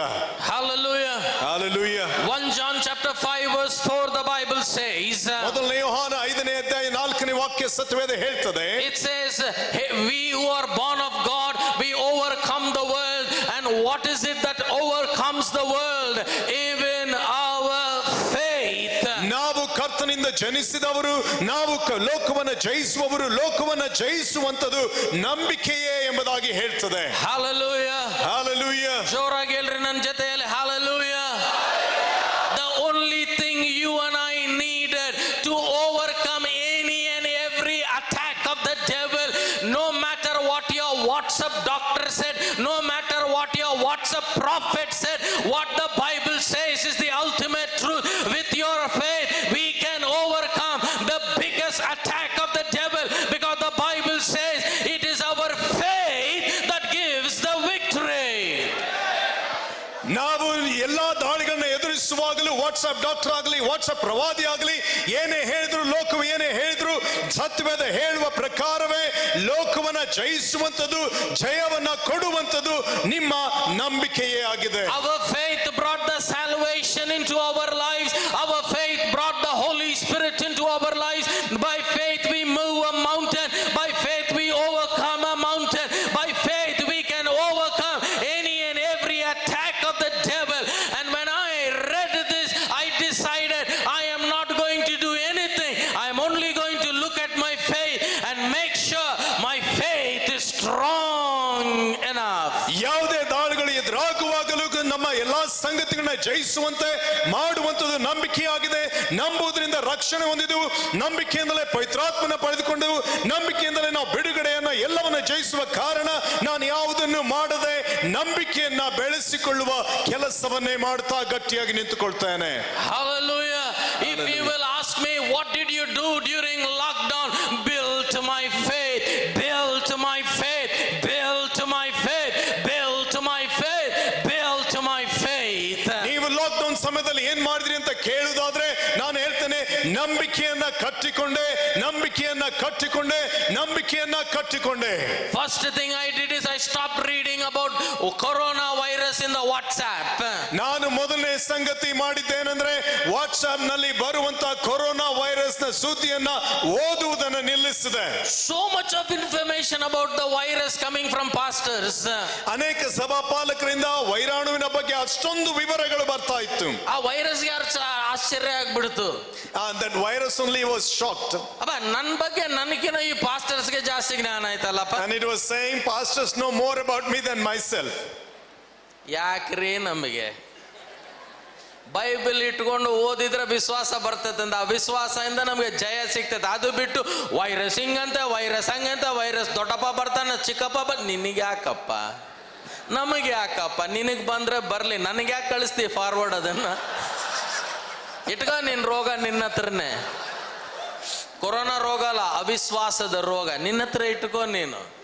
Not the sickness of corona, the unbelief is the sickness. Amen. Amen. When we have the victory within our heart, why are we searching outside? ಜಯವು ನಮ್ಮ ಹೃದಯದಲ್ಲೇ ಇರಬೇಕಾದ್ರೆ ಅದನ್ನು ಹೊರಗಡೆ ಯಾಕೆ ಹುಡುಕ್ತಾ ಇದ್ದೇವೆ? Amen. Amen. Now what did I do is I started not only praying for my faith, I started doing everything building my faith. ನಾನು ಪ್ರಾರ್ಥನೆಯಲ್ಲಿ ನಿಂತುಕೊಳ್ಳೋದಷ್ಟೇ ಅಲ್ಲ, ಎಲ್ಲವನ್ನು ನಂಬಿಕೆಯಿಂದ ಕಟ್ಟಿಕೊಳ್ಳೋದಕ್ಕೆ ಪ್ರಾರಂಭಿಸಿದೆ. And what I am going to share in these 3 days came out of the coronavirus. ಈ 3 ದಿನಗಳಲ್ಲಿ ನಾನು ಸಾರ್ಲಿಕ್ಕಿರುವಂತದ್ದು corona virus ನಿಂದ ಬಂದದ್ದಾಗಿದೆ. You are talking about lockdown. ನೀವು ಲಾಕ್ಡೌನ್ ವಿಷಯವಾಗಿ ಮಾತನಾಡ್ತಾ ಇದ್ದೀರಿ. Go to Apostle Paul in Acts chapter 16. There was a lockdown. ಅಪೊಸ್ತಲನಾದ ಪೌಲನೊಟ್ಟಿಗೆ ಅಪೊಸ್ತಲರ ಕೃತ್ಯ 16ನೇ ಅಧ್ಯಾಯಕ್ಕೆ ಹೋಗೋದಾದ್ರೆ ಅಲ್ಲಿಯೂ ಲಾಕ್ಡೌನ್ ಇತ್ತು. ಆ ಲಾಕ್ಡೌನ್ ರಿಸಲ್ಟ್ ಏನಾಯಿತು? ಆ ಲಾಕ್ಡೌನ್ ಫಲಿತಾಂಶ ಏನಾಯ್ತು? The jailer and the family got saved. ಆ ಜೈಲರ್ನ ಕುಟುಂಬ ರಕ್ಷಣೆ ಹೊಂದಿತು. Paul got released. ಪೌಲನು ಬಿಡುಗಡೆ ಹೊಂದಿದ. ಜೈಲ್ ಊರಿನಲ್ಲಿರೋ ಎಲ್ಲಾ ಕೈದಿಗಳು ರಕ್ಷಣೆಗೆ ಬಂದರು. Every criminal in the city was born again. Lockdown only brought good things. It did not bring bad things to Paul and Silas there. ಪೌಲ ಸೀಲರಿಗೆ ಲಾಕ್ಡೌನ್ ಒಳ್ಳೆಯ ಸಂಗತಿಗಳನ್ನೇ ತಂದಿತು, ಕೆಟ್ಟದ್ದನ್ನಲ್ಲ. Hallelujah. The Lord told me, son, ಕರ್ತನು ಹೇಳಿದ, ಮಗನೇ, build your faith. ನಿನ್ನ ನಂಬಿಕೆಯನ್ನ ಕಟ್ಟಿಕೋ. Faith is not only for salvation and to chase the devil, but faith we need to fulfill the vision of God. ಈ ನಂಬಿಕೆ ಎನ್ನುವಂಥದ್ದು ರಕ್ಷಣೆಗಾಗಿ ಮಾತ್ರವೇ ಅಲ್ಲ, ಕರ್ತನ ದರ್ಶನವನ್ನ ಚಿತ್ತವನ್ನ ನೆರವೇರಿಸುವುದಕ್ಕೂ ಬೇಕು. Amen. Amen. The Lord spoke to me something very powerful. Listen very carefully. He said, son, ಕರ್ತನು ಬಹಳ ಬಲಯುತವಾದ ವಿಷಯವನ್ನು ಮಾತನಾಡದೆ ಹೇಳಿದ, ಮಗನೇ, don't downgrade your life, ministry and vision because of the attack. Rather, upgrade your faith to match the destiny of God. ಅಲ್ಲಿ ಕರ್ತನು ಹೇಳಿದ, ಈ ಒಂದು ಉಂಟಾದ ದಾಳಿಯ ನಿಮಿತ್ತವಾಗಿ ನಿನ್ನ ಸೇವೆಯ, ನಿನ್ನ ಕೆಲಸಗಳ, ಕರ್ತನ ವಿಷಯಗಳನ್ನ ನೀನು ಕ್ಷುಲ್ಲಕ ಮಾಡದೆ ಅವುಗಳನ್ನ ಉನ್ನತಿಗೆ ಮೇಲೇರಿಸು ಎಂಬುದಾಗಿ ಕರ್ತನು. Upgrade your faith. ನಿಮ್ಮ ನಂಬಿಕೆಯನ್ನು ಉನ್ನತಕ್ಕೇರಿಸಿಕೋ. What did many people do? They brought down ministry. They brought down expense for the ministry. They stopped this. But God told me, don't do that. Instead, raise the level of your faith. Raise the level of your faith. If you are here, the attack is here, don't go lower, but instead make the faith higher, that from there you will resist every attack of the devil. ಅನೇಕರು ಏನ್ ಮಾಡಿದ್ರು, ಈ ಒಂದು ದಾಳಿ ಎದುರಾದಾಗ ತಮ್ಮ ಖರ್ಚುಗಳನ್ನ, ವೆಚ್ಚಗಳನ್ನ ಕಡಿಮೆ ಮಾಡಿ ನಂಬಿಕೆಯನ್ನ ಕಡಿಮೆ ಮಾಡಿದ್ರು. ಕರ್ತನು ಹೇಳಿದ, ನೀನು ಕಡಿಮೆ ಮಾಡಬೇಡ, ಆ ನಂಬಿಕೆಯನ್ನ, ಆ ಕಾರ್ಯಗಳನ್ನ ಹೆಚ್ಚಿಸಿಕೋ, ಮೇಲೇರು, ಮೇಲಿನಿಂದ ಆ ದಾಳಿಗೆ ದಾಳಿ ಮಾಡು. There is still time. ಇನ್ನು ಸಮಯವಿದೆ. There is still time. ಸಮಯ ಇನ್ನೂ ಇದೆ. Remove your focus from everything and bring your focus to building your faith. ನಿಮ್ಮ ದೃಷ್ಟಿಯನ್ನ ಬೇರೆಲ್ಲಾ ವಿಷಯಗಳಿಂದ ತೆಗೆದುಹಾಕಿ ನಿಮ್ಮ ನಂಬಿಕೆಯನ್ನ ಕಟ್ಟಿಕೊಳ್ಳುವುದರ ಮೇಲೆ ಕೇಂದ್ರೀಕರಿಸಿರಿ. And God will honor your faith. ಕರ್ತನು ನಿಮ್ಮ ನಂಬಿಕೆಯನ್ನ ಗೌರವಿಸುವನು. No corona can stop God. ಯಾವ ಕೊರೋನಾ ದೇವರನ್ನ ತಡೆಯಲಿಕ್ಕಾಗುವುದಿಲ್ಲ. Amen.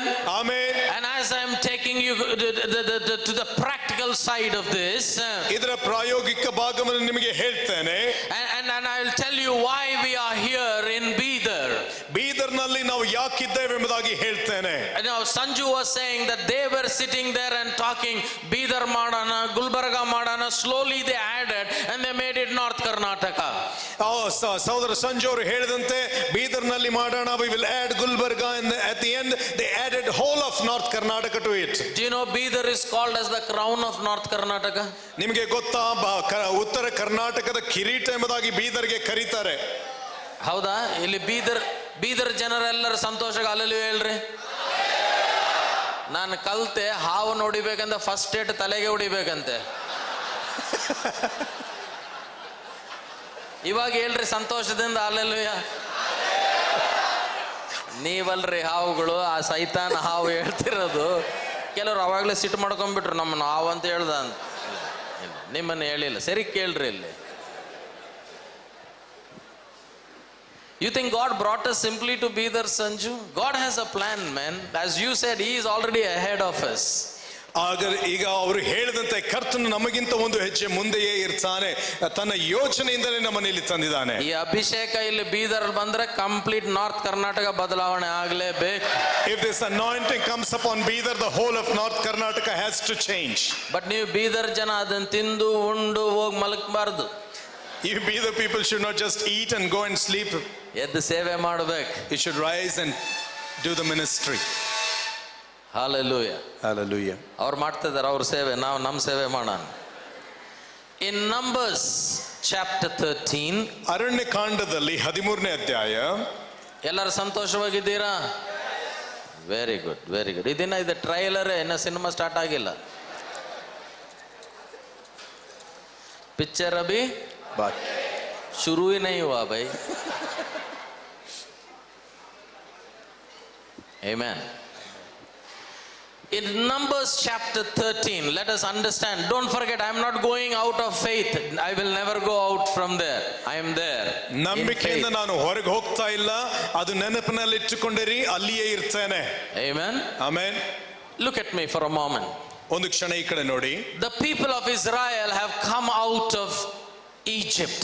ಇಸ್ರಾಯೇಲ್ ಜನಾಂಗವು ಐಗುಪ್ತದಿಂದ ಹೊರಗೆ ಬಂದಿದೆ. There are around 20 lakh people approximately. ಸುಮಾರು 20 ಲಕ್ಷ ಜನರಿದ್ದಾರೆ. And they are at the threshold of the promised land. ಅವರು ವಾಗ್ದಾನ ದೇಶದ ಹೊಸ್ತಿಲಲ್ಲಿದ್ದಾರೆ. Moses is the leader. ಮೋಶೆ ನಾಯಕನಾಗಿದ್ದಾನೆ. And that promised land is there. ಅಲ್ಲಿ ವಾಗ್ದಾನ ದೇಶವಿದೆ. The difference between them and us is they had a promised land, we have a promised life. ಅವರಿಗೂ ನಮಗೂ ಇರುವ ವ್ಯತ್ಯಾಸ ಇಷ್ಟೇ, ಅವರಿಗೆ ವಾಗ್ದಾನದತ್ತ ದೇಶವಿತ್ತು, ನಮಗೆ ವಾಗ್ದಾನದತ್ತ ಜೀವನವಿದೆ.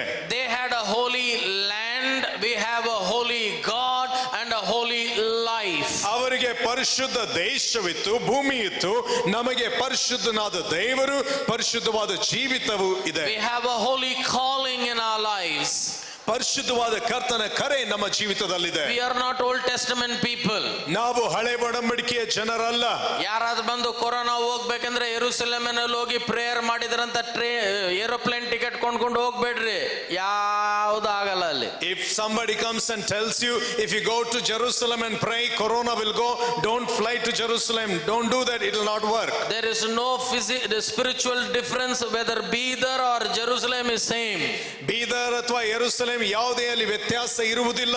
Some Christians erroneously believe ಅಲ್ಲಿ ಹೋಗಿ ಆಲಯದಲ್ಲಿ ಪ್ರಾರ್ಥನೆ ಮಾಡಿದ್ರೆ ಉತ್ತರ ಸಿಗ್ತದೆ. ಇಲ್ಲಪ್ಪ. Some people believe ಏನಂದ್ರೆ if we go to that place, that church and pray, we will receive an answer. ಮತ್ತೆ ಎಲ್ಲಿ ಸಿಗ್ತದೆ ಉತ್ತರ? ನೀನು ಎಲ್ಲೇ ಇದೆಯೋ ಅಲ್ಲಿ ಯೇಸು ಇದ್ರೆ ವಿಶ್ವಾಸದಲ್ಲಿ ಪ್ರಾರ್ಥನೆ ಮಾಡಿದ್ರೆ ಉತ್ತರ ಸಿಗ್ತದೆ. Wherever you are, if Jesus is there and you pray in faith, the answer will be there. Amen. Amen. ನಾನು ಯೇಸು ಸ್ವಾಮಿ ಬರೋ ಮುಂಚೆ ತೀರ್ಥಯಾತ್ರೆ ಹೋಗ್ತಾ ಇದ್ದೆ. ಇಲ್ಲಿ ಬಂದ ಮೇಲೆ ಕೂಡ ಜನರು ಹೋಗ್ತಾರಪ್ಪ ತೀರ್ಥಯಾತ್ರೆಗೆ. Before ಹೋಗ್ಬೇಡ್ರಿ. don't go. My opinion. ಹಣ ಮಿಗಲ್ತದೆ. पैसा बचा होता भाई. You will save money. वो पैसा लेके सेवा करो, हमें मत दो. ಆ ಒಂದು ಹಣವನ್ನು ತಗೊಂಡು ನೀವು ಸೇವೆ ಮಾಡ್ರಿ, ಅದು ನಮಗೆ ಕೊಡೋ ಅವಶ್ಯಕತೆ ಇಲ್ಲ. Amen. Amen. Now They are at the threshold of the promised land. ವಾಗ್ದಾನದತ್ತ ದೇಶದ ಹೊಸ್ತಿಲಲ್ಲಿದ್ದಾರೆ. Everybody are waiting to enter. ಪ್ರವೇಶಿಸುವುದಕ್ಕೆ ಪ್ರತಿಯೊಬ್ಬರು ಕಾಯ್ತಾ So ಇದ್ದಾರೆ. Moses calls 12 leaders. ಮೋಶೆ 12 ಜನ ನಾಯಕರನ್ನು ಆರಿಸಿಕೊಂಡ. And they are the leaders of their own tribes. ಅವರು ತಮ್ಮ ತಮ್ಮ ಕುಲಗಳ ನಾಯಕರು. He says, take them inside, go inside and see if what God said is true or not. ದೇವರು ಹೇಳಿದ್ದು ಹೇಗಿದೆ, ನಿಜವೋ ಸರಿ ಎಂಬುದನ್ನ ಒಳಗಡೆ ಹೋಗಿ ನೋಡಿಕೊಂಡು ಬನ್ನಿರಿ.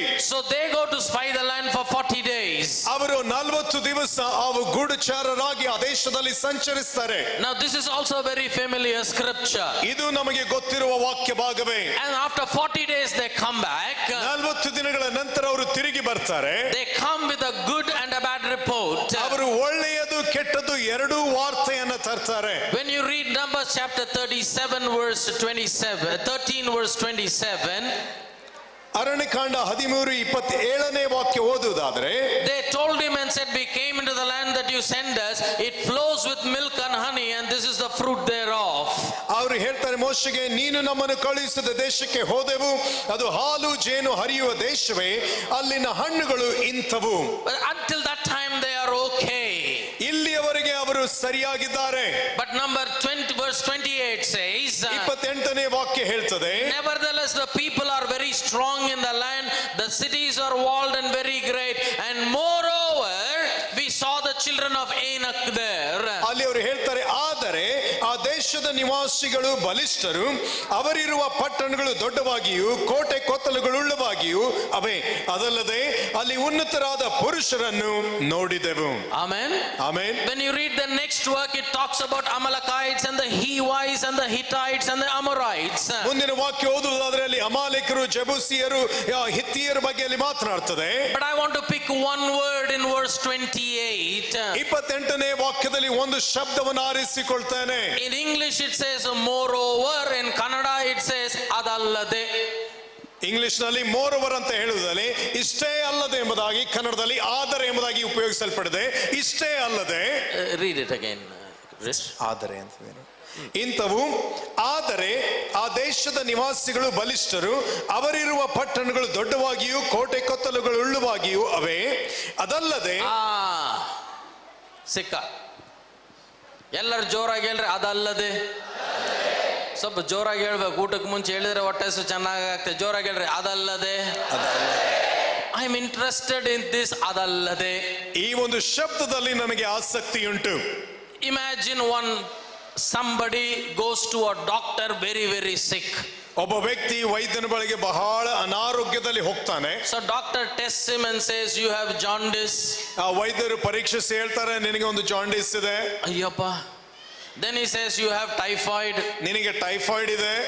You have tuberculosis. ನಿನಗೆ ಒಂದು ಕ್ಷಯ ರೋಗ ಇದೆ. You have what else? ಇಲ್ಲ ಕ್ಯಾನ್ಸರ್ ಬೇಡ, ಇನ್ನೇ ಸ್ವಲ್ಪ ಸಣ್ಣದು ಹೇಳಿ. ಇದು ಒಂದೇ ಸರಿ ಮೇಲೆಗೆ ಹೋಗ್ಬಿಟ್ಟ ನಮ್ಮ ಪಾಸ್. ಇನ್ನು ಹೇಳು, ಬೇರೆ ಬೇರೆ ಏನೇನೋ ಕಾಯಿಲೆಗೆ ಇದೆ. Finally says moreover apart from all of this you also have AIDS, cancer and corona. ಇವೆಲ್ಲ ಆತನ ವೈದ್ಯನ ಹೇಳ್ತಾನೆ, ಇದಲ್ಲದೆ ನಿನಗೆ ಏಡ್ಸ್ ಇದೆ, ಕೊರೋನಾ ಇದೆ, ಕ್ಯಾನ್ಸರ್ ಕೂಡ ಇದೆ. ಅಂದ್ರೆ ಇವಾಗವರೆಗೆ ಹೇಳಿದ್ದೆಲ್ಲ ಬಿಟ್ಟು ಅದಲ್ಲದೆ ನೋಡಿದ್ರೆ ಇದೆಲ್ಲ ಏನೂ ಇಲ್ಲ. All the list that I mentioned you, if I look to the next thing that I'm explaining, all these things are nothing. ಇವಾಗ ಅರ್ಥ ಆಯ್ತದ ಅದಲ್ಲದೆ?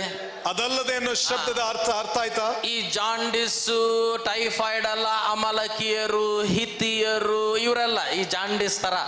ಅದಲ್ಲದೆ ದ ಸನ್ಸ್ ಆಫ್ ಏನಕ್ ಆರ್ ದೇರ್. ಎಲ್ಲಿ ಅಮಾಲೇಕರು, ಹಿತ್ತಿಯರು ಅವರೆಲ್ಲ ಒಂದು ತರ ಜಾಂಡಿಸ್ ತರ. ಅದಲ್ಲದೆ ಇಂಥ ಈ ಉನ್ನತ ಪುರುಷರು ಇದ್ದಾರೆ ಎಂಬುದಾಗಿ ಇಲ್ಲಿ ಹೇಳ್ತದೆ. And the Bible calls them the Anakims. ಸತ್ವೇದವರಿಗೆ ಅನಾಕಿಮರು ಎಂಬುದಾಗಿ ಕರೀತದೆ. You know, these are the giants in the land. ಆ ಒಂದು ದೇಶದಲ್ಲಿರುವಂತಹ ದೈತ್ಯ ಪುರುಷರು ಇವರಾಗಿದ್ದರು. Do you remember Goliath? ಗೊಲಾಯತನು ನಿಮಗೆ ನೆನಪಿದೆಯಾ? He was a descendant of Anakims. ಈ ಅನಾಕಿಮರ ಸಂತತಿಯವನು ಆತನಾಗಿದ್ದ. So what they are telling here, ಇಲ್ಲಿ ಅವರು ಹೇಳ್ತಾ ಇರುವುದೇನೆಂದ್ರೆ, Amorites, Hittites, Hivites, moreover the giants are there, so we cannot go there. ಈ ಅಮಾಲೇಕರು, ಹಿತ್ತಿಯರು ಎಬ್ಯೂಸಿಯರಿಗಿಂತ ಅದಲ್ಲದೆ ಅಲ್ಲಿ ದೈತ್ಯ ಪುರುಷರಿದ್ದಾರೆ, ನಾವು ಹೋಗಲಿಕ್ಕಾಗುವುದಿಲ್ಲ. But then in the verse 30, 30ನೇ ವಾಕ್ಯದಲ್ಲಿ listen to a man of God called Caleb. ಕಾಲೇಬನೆಂಬ ದೇವ ಸೇವಕನ ಮಾತನ್ನ ಕೇಳಿರಿ. Sanju. That Caleb comes and tells in verse 30. 30ನೇ ವಾಕ್ಯದಲ್ಲಿ ಕಾಲೇಬನು ಬಂದು ಹೀಗೆ ಹೇಳ್ತಾನೆ, ಇಸ್ರಾಯೇಲರ ಮೋಶೆಗೆ ವಿರುದ್ಧವಾಗಿ ಗುಣಗುಟ್ಟಲಾಗಿ ಕಾಲೇಬನು ಅವರನ್ನು ಸುಮ್ಮನಿರಿಸಿ, ನಾವು ನಿರ್ಭಯವಾಗಿ ಆ ಬೆಟ್ಟದ ಸೀಮೆಗೆ ಹತ್ತಿ ಹೋಗಿ ಅದನ್ನು ಸ್ವಾಧೀನಪಡಿಸಿಕೊಳ್ಳೋಣ, ಅದನ್ನು ಜಯಿಸಬಲ್ಲೆವು ಎಂದು ಹೇಳಿದನು. Next verse also please. ಆದರೆ ಅವನ ಜೊತೆಯಲ್ಲಿ ಹೋದವರು ಆ ಜನರು ನಮಗಿಂತ ಬಲಿಷ್ಠರು. No, verse 31, but the men that went up with him, okay, they said, all right. Yes. Now Caleb is telling here, you know what, people, listen. ಅಲ್ಲಿ ಕಾಲೇಬ್ ಹೇಳ್ತಾನೆ, ಇಲ್ಲಿ ಕೇಳ್ರಿ ಎಂಬುದಾಗಿ ಅವ್ರನ್ನ ಸುಮ್ಮನಿರಿಸ್ತಾನೆ. Sometimes you have to quieten some people. ಕೆಲವು ಸಾರಿ ಕೆಲವು ಯೋಚನೆಗಳನ್ನ ನೀವು ನಿಶ್ಶಬ್ದಗೊಳಿಸಬೇಕು, ಸುಮ್ಮನಿರಿಸಬೇಕು. Bible says even a fool is counted wise when he shuts up. ಒಬ್ಬ ಮೂರ್ಖನು ಬಾಯಿ ಮುಚ್ಚಿಕೊಂಡಿರುವಾಗಲೂ ಅವನು ಜ್ಞಾನಿ ಎಂಬುದಾಗಿ ಎಣಿಸಲ್ಪಡ್ತಾನೆ ಅಂತ ಸತ್ಯವೇದ ಹೇಳ್ತದೆ. ಯಾರೋ ಹೇಳಿದ್ರು, ಪಾಸ್ಟರ್ ಎಷ್ಟು ಪ್ರಯತ್ನ ಪಟ್ರೆ ಜ್ಞಾನದ ವಾಕ್ಯ ಬರ್ತಾ ಇಲ್ಲ, ನಾನು ಜ್ಞಾನಿ ಅನ್ಸ್ಕೋಬೇಕಂದ್ರೆ ಏನ್ ಬೇಕು, ಬಾಯಿ ಮುಚ್ಚಂದೆ. Somebody said, if I need to be called as a wise man, though I speak so many things, I'm never feeling that I'm being called as wise man. What should I do? I said, shut up. Bus ಇಟ್ಟು ಬಂದ್ಬಿಡ್ತು, ಬಾಯಿ ಮುಚ್ಚಂತೀರ ನೀವು, ನಾನು ಹೇಳಿಲ್ಲಪ್ಪ Bible ಅಲ್ಲಿ ಬರ್ದಿದೆ ಅಂದೆ. Are you asking me to shut up? And then he said, I didn't say, the Bible says it. In the same way, ವಿಶ್ವಾಸದ ವಾಕ್ಯ ಬಾಯಲ್ಲಿ ಬಂದಿಲ್ಲ ಅಂದ್ರೆ ಏನ್ ಮಾಡ್ಬೇಕು? ಅದೇ ರೀತಿಯಾಗಿ, if the words of faith doesn't come out of your mouth, all that you have to do is shut your mouth. ಹೇಳ್ರಿ, ಕನ್ನಡದಲ್ಲಿ ಏನ್ ಮಾಡ್ಬೇಕು ನಾವು? ಜೋರಾಗಿ ಹೇಳ್ರಿ, ಏನ್ ಮಾಡ್ಬೇಕು? ಅದು ಬೇರೆಯವ್ರ ಬಾಯಿ ಇರ್ಬೋದು, ನಮ್ಮ ಬಾಯಿ ಕೂಡ ಇರ್ಬೋದು. ಬಾಳ ಮಟ್ಟಿಗೆ ನಮ್ದೇ ಇರ್ತದ ಬಾಯಿ. Many times it's our own mouth. Amen. But Caleb said, no, we can. ಅಲ್ಲಿ ಕಾಲೇಬನು ಹೇಳ್ತಾನೆ, ನಾವು ಜಯಿಸಬಲ್ಲೆವು. Caleb had faith, he had no influence. ಆತನಲ್ಲಿ ನಂಬಿಕೆ ಇತ್ತು, ಬೇರೆ ಯಾವ ಪ್ರಭಾವ ಆತನ ಮೇಲೆ ಉಂಟಾಗಲಿಲ್ಲ. Because of that, what happened is, instead of entering the promised land, they roamed the wilderness for 40 years. ಆ ಒಂದು ವಾಗ್ದಾನ ದೇಶವನ್ನು ಪ್ರವೇಶಿಸುವುದರ ಬದಲಾಗಿ ಅವರು ಅರಣ್ಯದಲ್ಲಿ 40 ವರ್ಷ ಅಲೆದಾಡಿದರು. I'm coming to the most important part of my sermon. ನನ್ನ ಸಂದೇಶದ ಬಹು ಮುಖ್ಯ ಭಾಗಕ್ಕೆ ಬಂದಿದ್ದೇನೆ. Now 40 years they are roaming in the wilderness. 40 ವರ್ಷ ಅರಣ್ಯದಲ್ಲಿ ಅಲೆದಾಡ್ತಾ ಇದ್ದಾರೆ. Caleb is there, Joshua is there. ಕಾಲೇಬನು ಇದ್ದಾನೆ, ಯೆಹೋಶುವನು ಇದ್ದಾನೆ. Moses is there, 20 lakh people are there. ಮೋಶೆಯು ಇದ್ದಾನೆ, 20 ಲಕ್ಷ ಜನರು ಇದ್ದಾರೆ. What kind of a circumstance or situation existed there? ಅಲ್ಲಿ ಯಾವ ರೀತಿಯ ಪರಿಸ್ಥಿತಿ ಅಸ್ತಿತ್ವದಲ್ಲಿತ್ತು? It was not like when brother Ben Hur was leading in worship, we all were worshiping God, faith was raising in our heart. It was not like that. Ben Hur ಅವರು ಆರಾಧನೆ ನಡೆಸುವಾಗ ನಾವು ಕರ್ತನನ್ನು ಆರಾಧಿಸ್ತಾ ಇದ್ದೆವು, ನಮ್ಮ ಹೃದಯ ನಂಬಿಕೆ ಹೆಚ್ಚಾಗ್ತಾ ಇತ್ತು. ಆ ಸ್ಥಿತಿಯಲ್ಲಿ ಇರಲಿಲ್ಲ. They were a bunch of unbelieving people. Try. It may have come back. I think the battery is gone. The battery is gone. You have a spare one?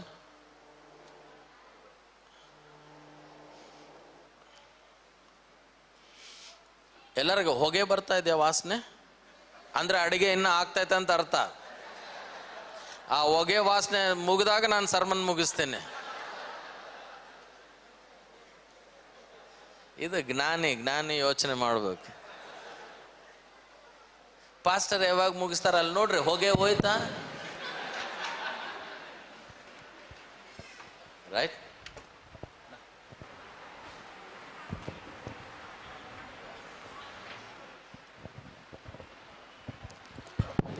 Check. Able to hear me? Yes. Yeah. Okay, here we are.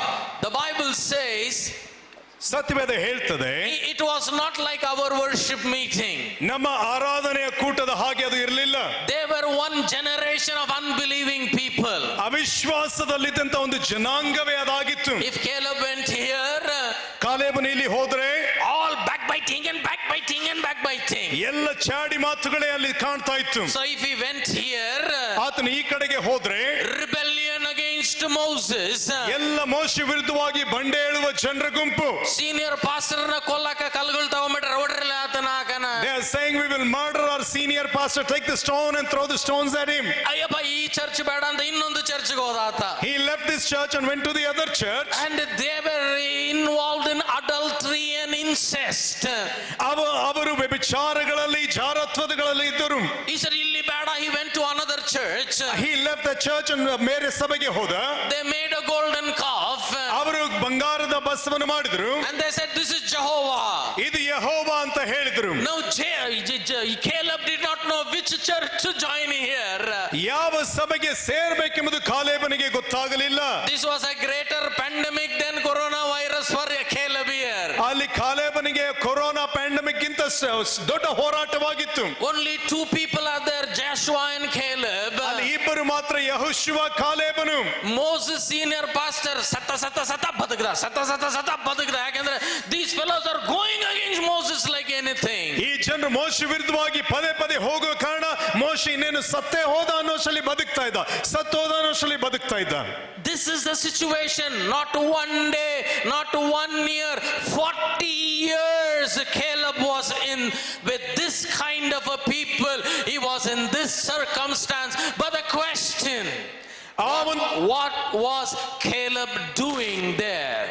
ಅಲ್ಲಿ ಈ ಒಂದು ಸನ್ನಿವೇಶ, ಇಂಥ ಸ್ಥಿತಿ ಒಂದು ದಿನ ಅಲ್ಲ, ಒಂದು ವರ್ಷ ಅಲ್ಲ, ಇಂಥ ಜನರಿಂದ ಸುತ್ತುವರೆದ ಇಂಥ ಸ್ಥಿತಿಯಲ್ಲಿ 40 ವರ್ಷ ಕಾಲೇಬನಿದ್ದನು. ಆದರೆ ಒಂದು ಪ್ರಶ್ನೆ, ಅಲ್ಲಿ ಕಾಲೇಬನು ಏನು ಮಾಡ್ತಾ ಇದ್ದ? Moses died. ಮೋಶೆ ಸತ್ತೋದ. The entire 20 lakh people generation died. ಇಲ್ಲಿ ಸಂಪೂರ್ಣ 20 ಲಕ್ಷ ಜನರ ಸಂತಾನವೇ ಸತ್ತೋಯ್ತು.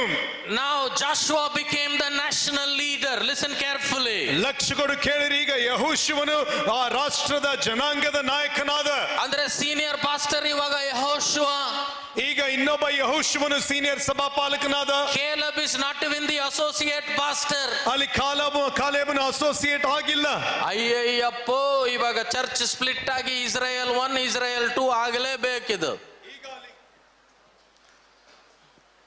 ಸಭೆ ಬೆಳೆದೀಗ ಅದು ವಿಭಾಗವಾಗಿ ಇಸ್ರಾಯೇಲ್ 1 ಇಸ್ರಾಯೇಲ್ 2 ಆಗಲೇಬೇಕು. Because Caleb has no title here. ಯಾಕಂದ್ರೆ ಕಾಲೇಬನಿಗೆ ಯಾವುದೇ ಶೀರ್ಷಿಕೆ ಇಲ್ಲ. ಅಪ್ಪ, ನನಗೆ ನೀನು ಸೀನಿಯರ್ ಪಾಸ್ಟರ್ ಅಂತ ಟೈಟಲ್ ಇಟ್ಟು ಕರೆದಿಲ್ಲ ಅಂದ್ರೆ ನಾನು ನಿನ್ನ ಮೀಟಿಂಗ್ ಬರಂಗಿಲ್ಲ. If you don't call me as a senior pastor, I will not come to this meeting. But look at the life of Caleb. ಇಲ್ಲಿ ಕಾಲೇಬನ ಜೀವಿತವನ್ನ ನೋಡಿರಿ. He is nobody here. ಇಲ್ಲಿ ಆತನು ಯಾವ ಗಮನಕ್ಕೆ ಬಾರದಂತ ಅಧಿಕಾರದಲ್ಲಿಲ್ಲ. Under the leadership of Joshua, they have entered the promised land. ಯೆಹೋಶುವನ ನಾಯಕತ್ವದಲ್ಲಿ ವಾಗ್ದಾನ ದೇಶವನ್ನು ಪ್ರವೇಶಿಸುತ್ತಾರೆ. It is Joshua that stepped into the river Jordan. ಅಲ್ಲಿ ಯೆಹೋಶುವನು ಯೋರ್ದನ್ ಹೊಳೆಯಲ್ಲಿ ಕಾಲಿಟ್ಟ. It is under the leadership of Joshua they went around Jericho. ಅವರು ಯೆಹೋಶುವನ ನಾಯಕತ್ವದಲ್ಲಿ ಯೆರಿಕೋವಿನ ಸುತ್ತುವರೆದರು. Where is Caleb here? ಇಲ್ಲಿ ಕಾಲೇಬನು ಎಲ್ಲಿದ್ದಾನೆ? In character, in faith, he is simply following his new leader. That new leader is his friend. That new leader is his peer. But when God chose Joshua, you know what Caleb did? He submitted to the God appointed leader. Joshua says, hey, don't worry Caleb, ನಾನೇ ಇವಾಗ senior pastor, ನಾನು ಹೇಳಿದ್ದೆ ಆಗ್ತದೆ. ಒಳ್ಳೆ beautiful green land with nice river flowing, ಒಳ್ಳೆ ಆಕಳ ದನಗಳು ಇರೋದು. ಬೇಡ ಬಿಡೋದು, ಬೀದರಲ್ಲ, ಹಾಲ್ ಬರಲ್ಲ, ಬಿರಿಯಾನಿ ಬರ್ತದೆ. Joshua is saying, I'm the senior pastor, whatever I say stands last, and whichever land you want, the most fertile and the best land, comfortable land I'll give you. ಒಳ್ಳೆಯ ಭೂಮಿ ನಿನಗೆ ಕೊಡ್ತೇನೆ. Anyway, you are 85-year-old old fellow now. ಈಗಾಗಲೇ ನಿನಗೆ 85 ವರ್ಷ ವಯಸ್ಸಾಗಿ ಮುದುಕನಾಗಿದೆ. No portfolio, no ministry, no leadership ನಿನಗೆ. ಯಾವುದೇ ನಾಯಕತ್ವ ಇಲ್ಲ, ಯಾವುದೇ ಸೇವೆ ಇಲ್ಲ, ಏನೂ ಇರುವುದಿಲ್ಲ. ಹೋಗಿ ಚೆನ್ನಾಗಿ ಬದುಕೋ, ಇದ್ದಿದ್ದ ಕಾಲ ಆರಾಮಾಗಿ ಬದುಕು ನನ್ನ ಸ್ನೇಹಿತ ಬಾ. My friend, you all live happily in the rest of your days. जा जी ले बेटा. ನೀನು ಬದುಕು ಅಂತ ಹೇಳಿದ. Caleb says, hello, Tamba. ಅಲ್ಲಿ ಕಾಲೇಬ್ ಹೇಳ್ತಾನ, ಏಯ್ ನಿಲ್ಸು. I didn't come to you with my retirement plan. ನಾನು ನಿವೃತ್ತಿ ಯೋಜನೆ ತಗೊಂಡು ನಿನ್ನ ಬಳಿಗೆ ಬರಲಿಲ್ಲ. I came to you with a vision plan. ನಾನು ದರ್ಶನದ ಇದಕ್ಕೆ ಬಂದಿದ್ದೇನೆ. Hallelujah. If you think pastors are going to retire, you have mistaken either the pastor or the Almighty God. Past ಅವರು ನಿವೃತ್ತಿ ಆಗ್ತಾರೆ ಅಂತ ನೀವು ಅಂದುಕೊಂಡಿದ್ರೆ ನೀವು ತಪ್ಪಾಗಿ ತಿಳಿದುಕೊಂಡಿದ್ದೀರಿ. ಸಭಾ ಪಾಲಕನ ವಿಷಯವಾಗಿಯೂ ದೇವರ ವಿಷಯವಾಗಿಯೂ. Now Caleb is telling Joshua, listen to me. ಇಲ್ಲಿ ಕಾಲೇಬನು ಯೆಹೋಶುವನಿಗೆ ಹೇಳ್ತಾನೆ, ಲಕ್ಷ್ಯ ಕೊಟ್ಟು ಕೇಳಿರಿ. Verse 7 he says, 7ನೇ ವಾಕ್ಯ ಆತನು ಹೀಗೆ ಹೇಳ್ತಾನೆ, ಯೆಹೋಶುವ 14:7, ಯೆಹೋವನ ಸೇವಕನಾದ ಮೋಶೆಯು ಈ ದೇಶವನ್ನು ಸಂಚರಿಸಿ ನೋಡುವುದಕ್ಕೋಸ್ಕರ ಕಾದೇಶ್ ಬರ್ನೇಯದಿಂದ ನನ್ನನ್ನು ಕಳುಹಿಸಿದಾಗ ನನಗೆ 40 ವರ್ಷವಾಗಿತ್ತು. ನನ್ನ ಜೊತೆಯಲ್ಲಿ ಬಂದಿದ್ದ ಸಹೋದರರು ಜನರನ್ನು ಎದೆಗಡಿಸಿದರು. ನಾನಾದರೂ ನನ್ನ ದೇವರಾದ ಯೆಹೋವನನ್ನೇ ಸಂಪೂರ್ಣವಾಗಿ ನಂಬಿಕೊಂಡು ಯಥಾರ್ಥವನ್ನೇ ಹೇಳಿದೆನು. ಮೋಶೆಯು ಆ ದಿವಸ, ನೀನು ಪೂರ್ಣ ಮನಸ್ಸಿನಿಂದ ನನ್ನ ದೇವರಾದ ಯೆಹೋವನನ್ನು ಹೊಂದಿಕೊಂಡದರಿಂದ ನೀನು ಸಂಚರಿಸಿದ ಪ್ರದೇಶವು ನಿನಗೂ ನಿನ್ನ ಸಂತಾನದವರಿಗೂ ಶಾಶ್ವತ ಸ್ವಾಸ್ಥ್ಯವಾಗುವುದು ಎಂದು ಪ್ರಮಾಣ ಮಾಡಿ ನನಗೆ ಹೇಳಿದನು. Amen. There are a few things Caleb said here. I'll just pick it up and I want to kind of tie up the entire sermon and bring you back to faith, what we were originally seeing. ಇಲ್ಲಿ ಕೆಲವು ವಿಷಯಗಳನ್ನು ನಾನು ಸಂಕ್ಷಿಪ್ತವಾಗಿ ಕೂಡಿಸಿ ಹೇಳಿ ಎಲ್ಲ ನಮ್ಮ ಸಂದೇಶದ ಸಾರಾಂಶವಾಗಿರುವಂತ ನಂಬಿಕೆಗೆ ನಿಮ್ಮನ್ನ ತರಲಿಕ್ಕಿದ್ದೇನೆ. Number 1, Caleb says, I brought the word of faith to Moses that day as it was in my heart. ಅಲ್ಲಿ ಕಾಲೇಬನು ಹೇಳ್ತಾನೆ, ನನ್ನ ಹೃದಯದಲ್ಲಿದ್ದಂತೆಯೇ ಯಥಾರ್ಥವಾಗಿ ನಂಬಿಕೆಯ ವಾರ್ತೆಯನ್ನ ಮೋಶೆಗೆ ಆ ದಿನ ನಾನು ತಂದೆನು. That words came in the mouth because it was in the heart. ಆ ಬಾಯಿಯಲ್ಲಿ ಬಂದಂತ ಮಾತುಗಳು ಹೃದಯದಲ್ಲಿದ್ದ ಕಾರಣವೇ ಬಂದವು. If your heart is full of the word of God, out of it will come faith in the name of Jesus. ಆ ಹೃದಯವು ದೇವರ ವಾಕ್ಯದಿಂದ ತುಂಬಿದ್ದೇ ಆದರೆ ಬಾಯಿಂದ ಹೊರಡುವಾಗ ನಂಬಿಕೆಯೇ ಹೊರಗೆ ಬರ್ತದೆ. We will go to that a little later. ಅದಕ್ಕೆ ನಾವು ನಂತರ ನೋಡೋಣ. And number 2, he says, when everybody were following this and that, I was following the Lord completely. ಆತನು ಎರಡನೇ ಸಂಗತಿ ಹೇಳುತ್ತೇನೆಂದ್ರೆ, ಪ್ರತಿಯೊಬ್ಬರು ತಮಗಿಷ್ಟವಾದದನ್ನು ಹಿಂಬಾಲಿಸ್ತಾ ಇರುವಾಗ ನಾನಾದರೂ ಯಥಾರ್ಥವಾಗಿ ಯೆಹೋವನನ್ನೇ ಹಿಂಬಾಲಿಸಿದೆನು. Now this is testimony what happened 40 years ago. 40 ವರ್ಷಗಳ ಹಿಂದೆ ನಡೆದ ಸಾಕ್ಷಿ ಇದಾಗಿದೆ. But let us talk about your today. ಈ ದಿನದ ವಿಷಯವಾಗಿ ನಾವು ನೋಡುವುದಾದ್ರೆ, Now you are 85 years old. ಈಗ ನಿನಗೆ 85 ವರ್ಷ. Maybe we are surrounded with this corona pandemic and we are wondering what to do. ಇಲ್ಲಿ ಸುತ್ತಲೂ ಕೊರೋನಾ ಸಾಂಕ್ರಾಮಿಕ ಸುತ್ತುವರೆದಿದೆ, ಏನು ಮಾಡಬೇಕೆಂಬುದು ತಿಳಿಯದಾಗಿದೆ. If you have read your Bible yesterday, that is history. If you read your Bible yesterday, that is history. ನಿನ್ನ ಸತ್ಯವೇದ ನೀನು ನಿನ್ನೆ ಓದಿದ್ರೆ ಅದು ಇತಿಹಾಸ. If you have prayed yesterday, that is history. ನೀನು ನಿನ್ನೆ ಪ್ರಾರ್ಥನೆ ಮಾಡಿದ್ರೆ ಅದು ಇತಿಹಾಸ. God is a God of now, God is a God of today, and that's why the Bible says today is the day of salvation. ಕರ್ತನು ವರ್ತಮಾನ ಕಾಲದ ದೇವರಾಗಿರುವ ಕಾರಣ ಆತನು ಈ ದಿನದ ದೇವರಾಗಿದ್ದಾನೆ. ಆ ಕಾರಣವೇ ಹೇಳ್ತಿದೆ ಈ ದಿನ ರಕ್ಷಣೆಯ ದಿನ. Your yesterday does not determine your today. Your today is determined by God. Your today is determined by how you and I reciprocate to the word of God. ನಿನ್ನ ಈ ಹೊತ್ತಿನ ದಿನವು ನಿನ್ನೆಯ ನಿಮಿತ್ತವಾಗಿ ತೀರ್ಮಾನಿಸಲ್ಪಟ್ಟಿಲ್ಲ. ನಿನ್ನ ಈ ದಿನವನ್ನ ತೀರ್ಮಾನಿಸುವವನು ಕರ್ತನೆಯಾಗಿದ್ದಾನೆ. ನಿನ್ನ ವಾಕ್ಯವು ನಿನ್ನಲ್ಲಿ ಹೇಗಿರ್ತದೆ, ದೇವರ ವಾಕ್ಯವು ಅದಕ್ಕನುಗುಣವಾಗಿ ನಿನ್ನ ದಿನವಿರ್ತದೆ. I am not interested how your yesterday was. I am not interested how your last year was. I am interested like God. How is your today? How is your now? Because your now and your today is going to determine your future in the name of the Lord Jesus. ನಿನ್ನ ನಿನ್ನೆಯಲ್ಲಿ ನನಗೆ ಆಸಕ್ತಿ ಇಲ್ಲ, ನಿನ್ನ ಹಿಂದಿನ ಒಂದು ವರ್ಷದಲ್ಲಿ ನನಗೆ ಆಸಕ್ತಿ ಇಲ್ಲ. ಈ ದಿನ ಈ ಹೊತ್ತು ನೀನು ಹೇಗಿದೆಯೋ ಅದರಲ್ಲಿ ನನಗೆ ಆಸಕ್ತಿ ಉಂಟು. ಏಕೆಂದ್ರೆ ನಿನ್ನ ಈ ದಿನದ ತೀರ್ಮಾನವು ನಾಳೆಯನ್ನ ಅದು ನಿರ್ಧರಿಸುವಂತದಾಗಿದೆ. Amen. Amen. And in verse 11 we are hearing about the today of Caleb. Till now we heard the yesterday of Caleb, but let us listen to the today of Caleb. ಇಲ್ಲಿಯವರೆಗೆ ಕಾಲೇಬನ ನಿನ್ನೆಯ ವಿಷಯವಾಗಿ ನಾವು ಕೇಳಿದೆವು. 11ನೇ ವಾಕ್ಯದಲ್ಲಿ ಕಾಲೇಬನ ಈ ಹೊತ್ತಿನ ವಿಷಯದಲ್ಲಿ ಹೇಳುವುದನ್ನ ಲಕ್ಷ್ಯ ಕೊಟ್ಟು ಕೇಳು. God is interested in your now. God is interested in your today because he has prepared a glorious future for you. ಕರ್ತನು ಮಹಿಮಾಮಯ ಭವಿಷ್ಯತ್ತನ್ನು ನಿಮಗಾಗಿ ಸಿದ್ಧ ಮಾಡಿರುವ ಕಾರಣ ದೇವರು ನಿಮ್ಮ ಈ ಹೊತ್ತಿನಲ್ಲಿ ಈ ದಿನದಲ್ಲಿ ಆಸಕ್ತನಾಗಿದ್ದಾನೆ. If you're a pastor and a leader, if you're a man and a woman of God, don't make small plans, don't minimize your plans, don't downgrade your life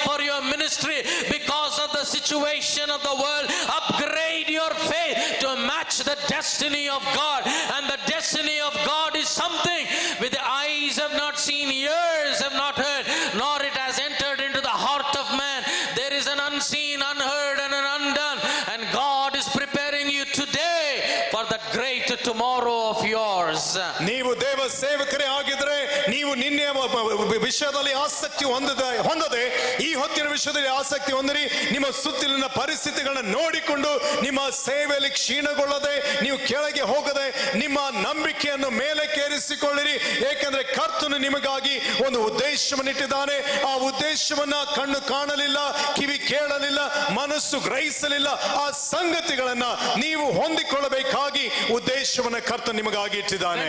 When you and I who are from North Karnataka, we have come from Bidar, Bijapur, Bagalkot, we have come from Raichur, Bellary, whether you have come from Koppala, whichever district you may have come from, look at our yesterday.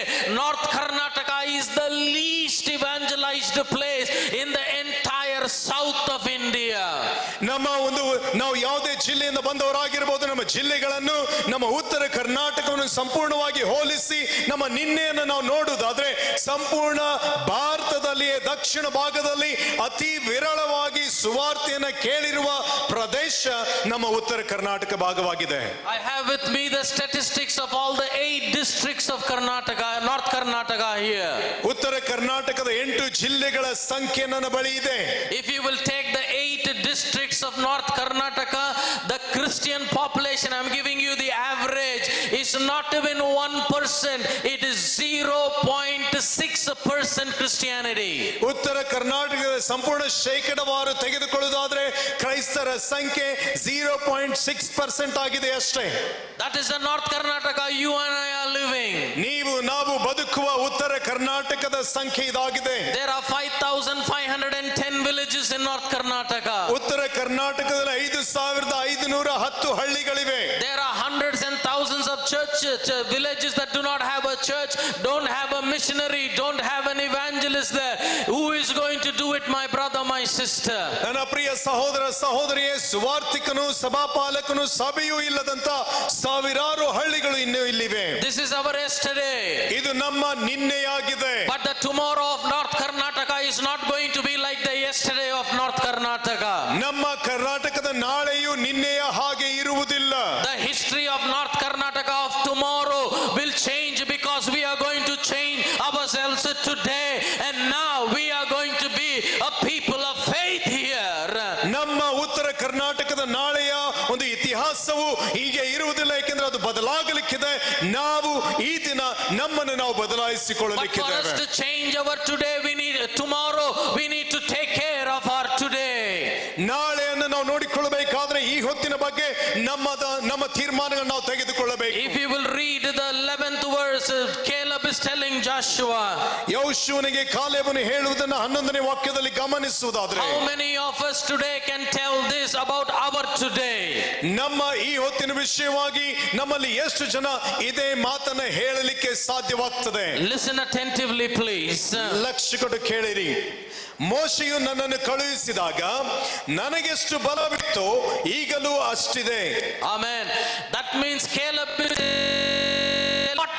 ಅಲ್ಲಿ ಕಾಲೇಬನು ಹೇಳ್ತಾನೆ, ಮೋಶೆ ನನ್ನನ್ನು ಕಳುಹಿಸಿದಾಗ ನಾನು ಬಲಿಷ್ಠನಾಗಿದ್ದೆ, ಆದ್ರೆ 45 ವರ್ಷಗಳ ನಂತರ I am still strong. ನಾನು ಈಗಲೂ ಅಷ್ಟೇ ಬಲಿಷ್ಠನಾಗಿದ್ದೇನೆ. Hallelujah. Hallelujah. ಜೋರಾಗಿ ಚಪ್ಪಾಳೆ ತಟ್ಟಿ ದೇವರಿಗೆ ಸ್ತೋತ್ರ ಪಡಿಸಿರಿ ಪ್ರಿಯರೇ. Come on, clap your hands. I want to salute this Caleb. But now listen very carefully. ಲಕ್ಷ್ಯ ಕೊಟ್ಟು ಕೇಳಿರಿ. He says, I am strong, I am strong, I am strong. ನಾನು ಬಲಿಷ್ಠನಾಗಿದ್ದೇನೆ, ಬಲಿಷ್ಠನಾಗಿದ್ದೇನೆ, ಬಲಿಷ್ಠನಾಗಿದ್ದೇನೆ ಅಂತ ಹೇಳ್ತಾನೆ. Imagine an 85-year-old. 85 ವರ್ಷದ ವ್ಯಕ್ತಿಯನ್ನ ಕಲ್ಪನೆ ಮಾಡಿಕೊಳ್ಳ್ರಿ. He's walking on his own. ತಾನೇ ಸ್ವಂತ ಬಲದಲ್ಲಿ ನಡೀತಾ ಇದ್ದಾನೆ. Lifting his luggage on his own. ತನ್ನ ಸ್ವಶಕ್ತಿಯಿಂದ ತನ್ನ ಲಗೇಜ್ ಅನ್ನು ಎತ್ತಿಕೊಳ್ತಾನೆ. You will say, old man, you are strong. ಆಗ ನಾವೇನ್ ಹೇಳ್ತೇವೆ? ಓ ಮುದುಕನೇ, ನೀನು ಇನ್ನೂ ಗಟ್ಟಿಯಾಗಿದ್ದಿ. But Caleb is not saying I am strong to carry my own luggage. For what was he strong? ಅಲ್ಲಿ ಕಾಲೇಬನು ಯಾವುದಕ್ಕಾಗಿ ಬಲಿಷ್ಠನೆಂಬುದಾಗಿ ಹೇಳ್ತಾ ಇದ್ದಾನೆ ಗಮನಿಸಿ ನೋಡೋಣ. ಯುದ್ಧ ಮಾಡುವುದಕ್ಕೂ ವಿಶೇಷ ಕಾರ್ಯಗಳನ್ನು ನಿರ್ವಹಿಸುವುದಕ್ಕೂ ನನಗೆ ಮುಂಚಿನಂತೆಯೇ ಶಕ್ತಿ ಇರುತ್ತದೆ. Hallelujah. He is telling Caleb, I am not a roaring like a lion by faith. 45 years later, I am still strong to war. I am still strong to conquer. Caleb is telling Joshua, my strength has not gone down, Joshua. This is my today, and I am going to decide my tomorrow depending on how strong my faith is today. ಅಲ್ಲಿ ಕಾಲೇಬನು ಹೇಳ್ತಾನೆ, 45 ವರ್ಷಗಳ ಹಿಂದೆ ನನಗೆ ಯಾವ ಶಕ್ತಿ ಇತ್ತೋ ಬಲವಿತ್ತೋ ಅದೇ ಶಕ್ತಿ ನನಗೆ ಈ ಹೊತ್ತು ಇದೆ. ನಾನು ಯುದ್ಧ ಮಾಡುವುದಕ್ಕೂ ಜಯಿಸುವುದಕ್ಕೂ ಶಕ್ತನಾಗಿದ್ದೇನೆ. ಇದರ ನಿಮಿತ್ತವಾಗಿ ನನ್ನ ನಾಳೆಯನ್ನ ನಾನು ತೀರ್ಮಾನಿಸುವವನಾಗಿದ್ದೇನೆ. ನನ್ನ ನಾಳೆಯು ಈ ಹೊತ್ತು ನಾನು ಹೇಗಿದ್ದೇನೆ, ನನ್ನ ನಂಬಿಕೆ ಹೇಗಿದೆ, ಅದರ ಮೇಲೆ ತೀರ್ಮಾನವಾಗ್ತದೆ. Today when you talk to pastors and leaders and Christians, ಅಯ್ಯೋ ಪಾಸ್ಟರ್ ಶ್ರೀನಿ ವಾಕ್ಯ ಬಹಳ ಚೆನ್ನಾಗಿತ್ತು, ನಾವು ಕೂಡ 10 ವರ್ಷ ಮುಂಚೆ ಬೈಬಲ್ ಓದ್ತಾ ಇದ್ದೀವಿ, 20 ವರ್ಷ ಮುಂಚೆ ಉಪವಾಸ ಮಾಡ್ತಾ ಇದ್ದೀವಿ, ಎಲ್ಲ ಇತಿಹಾಸ. God is not interested in your yesterday. God is interested in your today. God is interested in your now, because your now and your today will determine your future and the future of North Karnataka. ನಾವು ಸಭಾಪಾಲಕರಿಗೆ ಮಾತನಾಡುವಾಗ ಹೇಳ್ತಾರೆ, pastor Srini ಸಂದೇಶ ಚೆನ್ನಾಗಿತ್ತು, 10 ವರ್ಷದ ಹಿಂದೆ ನಾವು 20 ವರ್ಷದ ಹಿಂದೆ ನಾವು ಉಪವಾಸ ಮಾಡ್ತಾ ಇದ್ದೆವು, ಪ್ರಾರ್ಥನೆ ಮಾಡ್ತಾ ಇದ್ದೆವು ಎಂಬುದಾಗಿ. ಅದು ಎಲ್ಲವೂ ಇತಿಹಾಸವಾಗಿದೆ. ಕರ್ತನು ಅದರಲ್ಲಿ ಆಸಕ್ತನಾಗಿಲ್ಲ. ನಿಮ್ಮ ಈ ಹೊತ್ತು ಈ ದಿನ ಹೇಗಿದ್ದೀರೋ ಅದರ ಮೇಲೆ ನಿಮ್ಮ ನಾಳೆಯ ತೀರ್ಮಾನವನ್ನು ಕರ್ತನು ಮಾಡುವವನಾಗಿದ್ದಾನೆ. Caleb was strong, his faith was strong for war, and I want to challenge you like I got challenged through the life of Caleb. Where was he 45 years?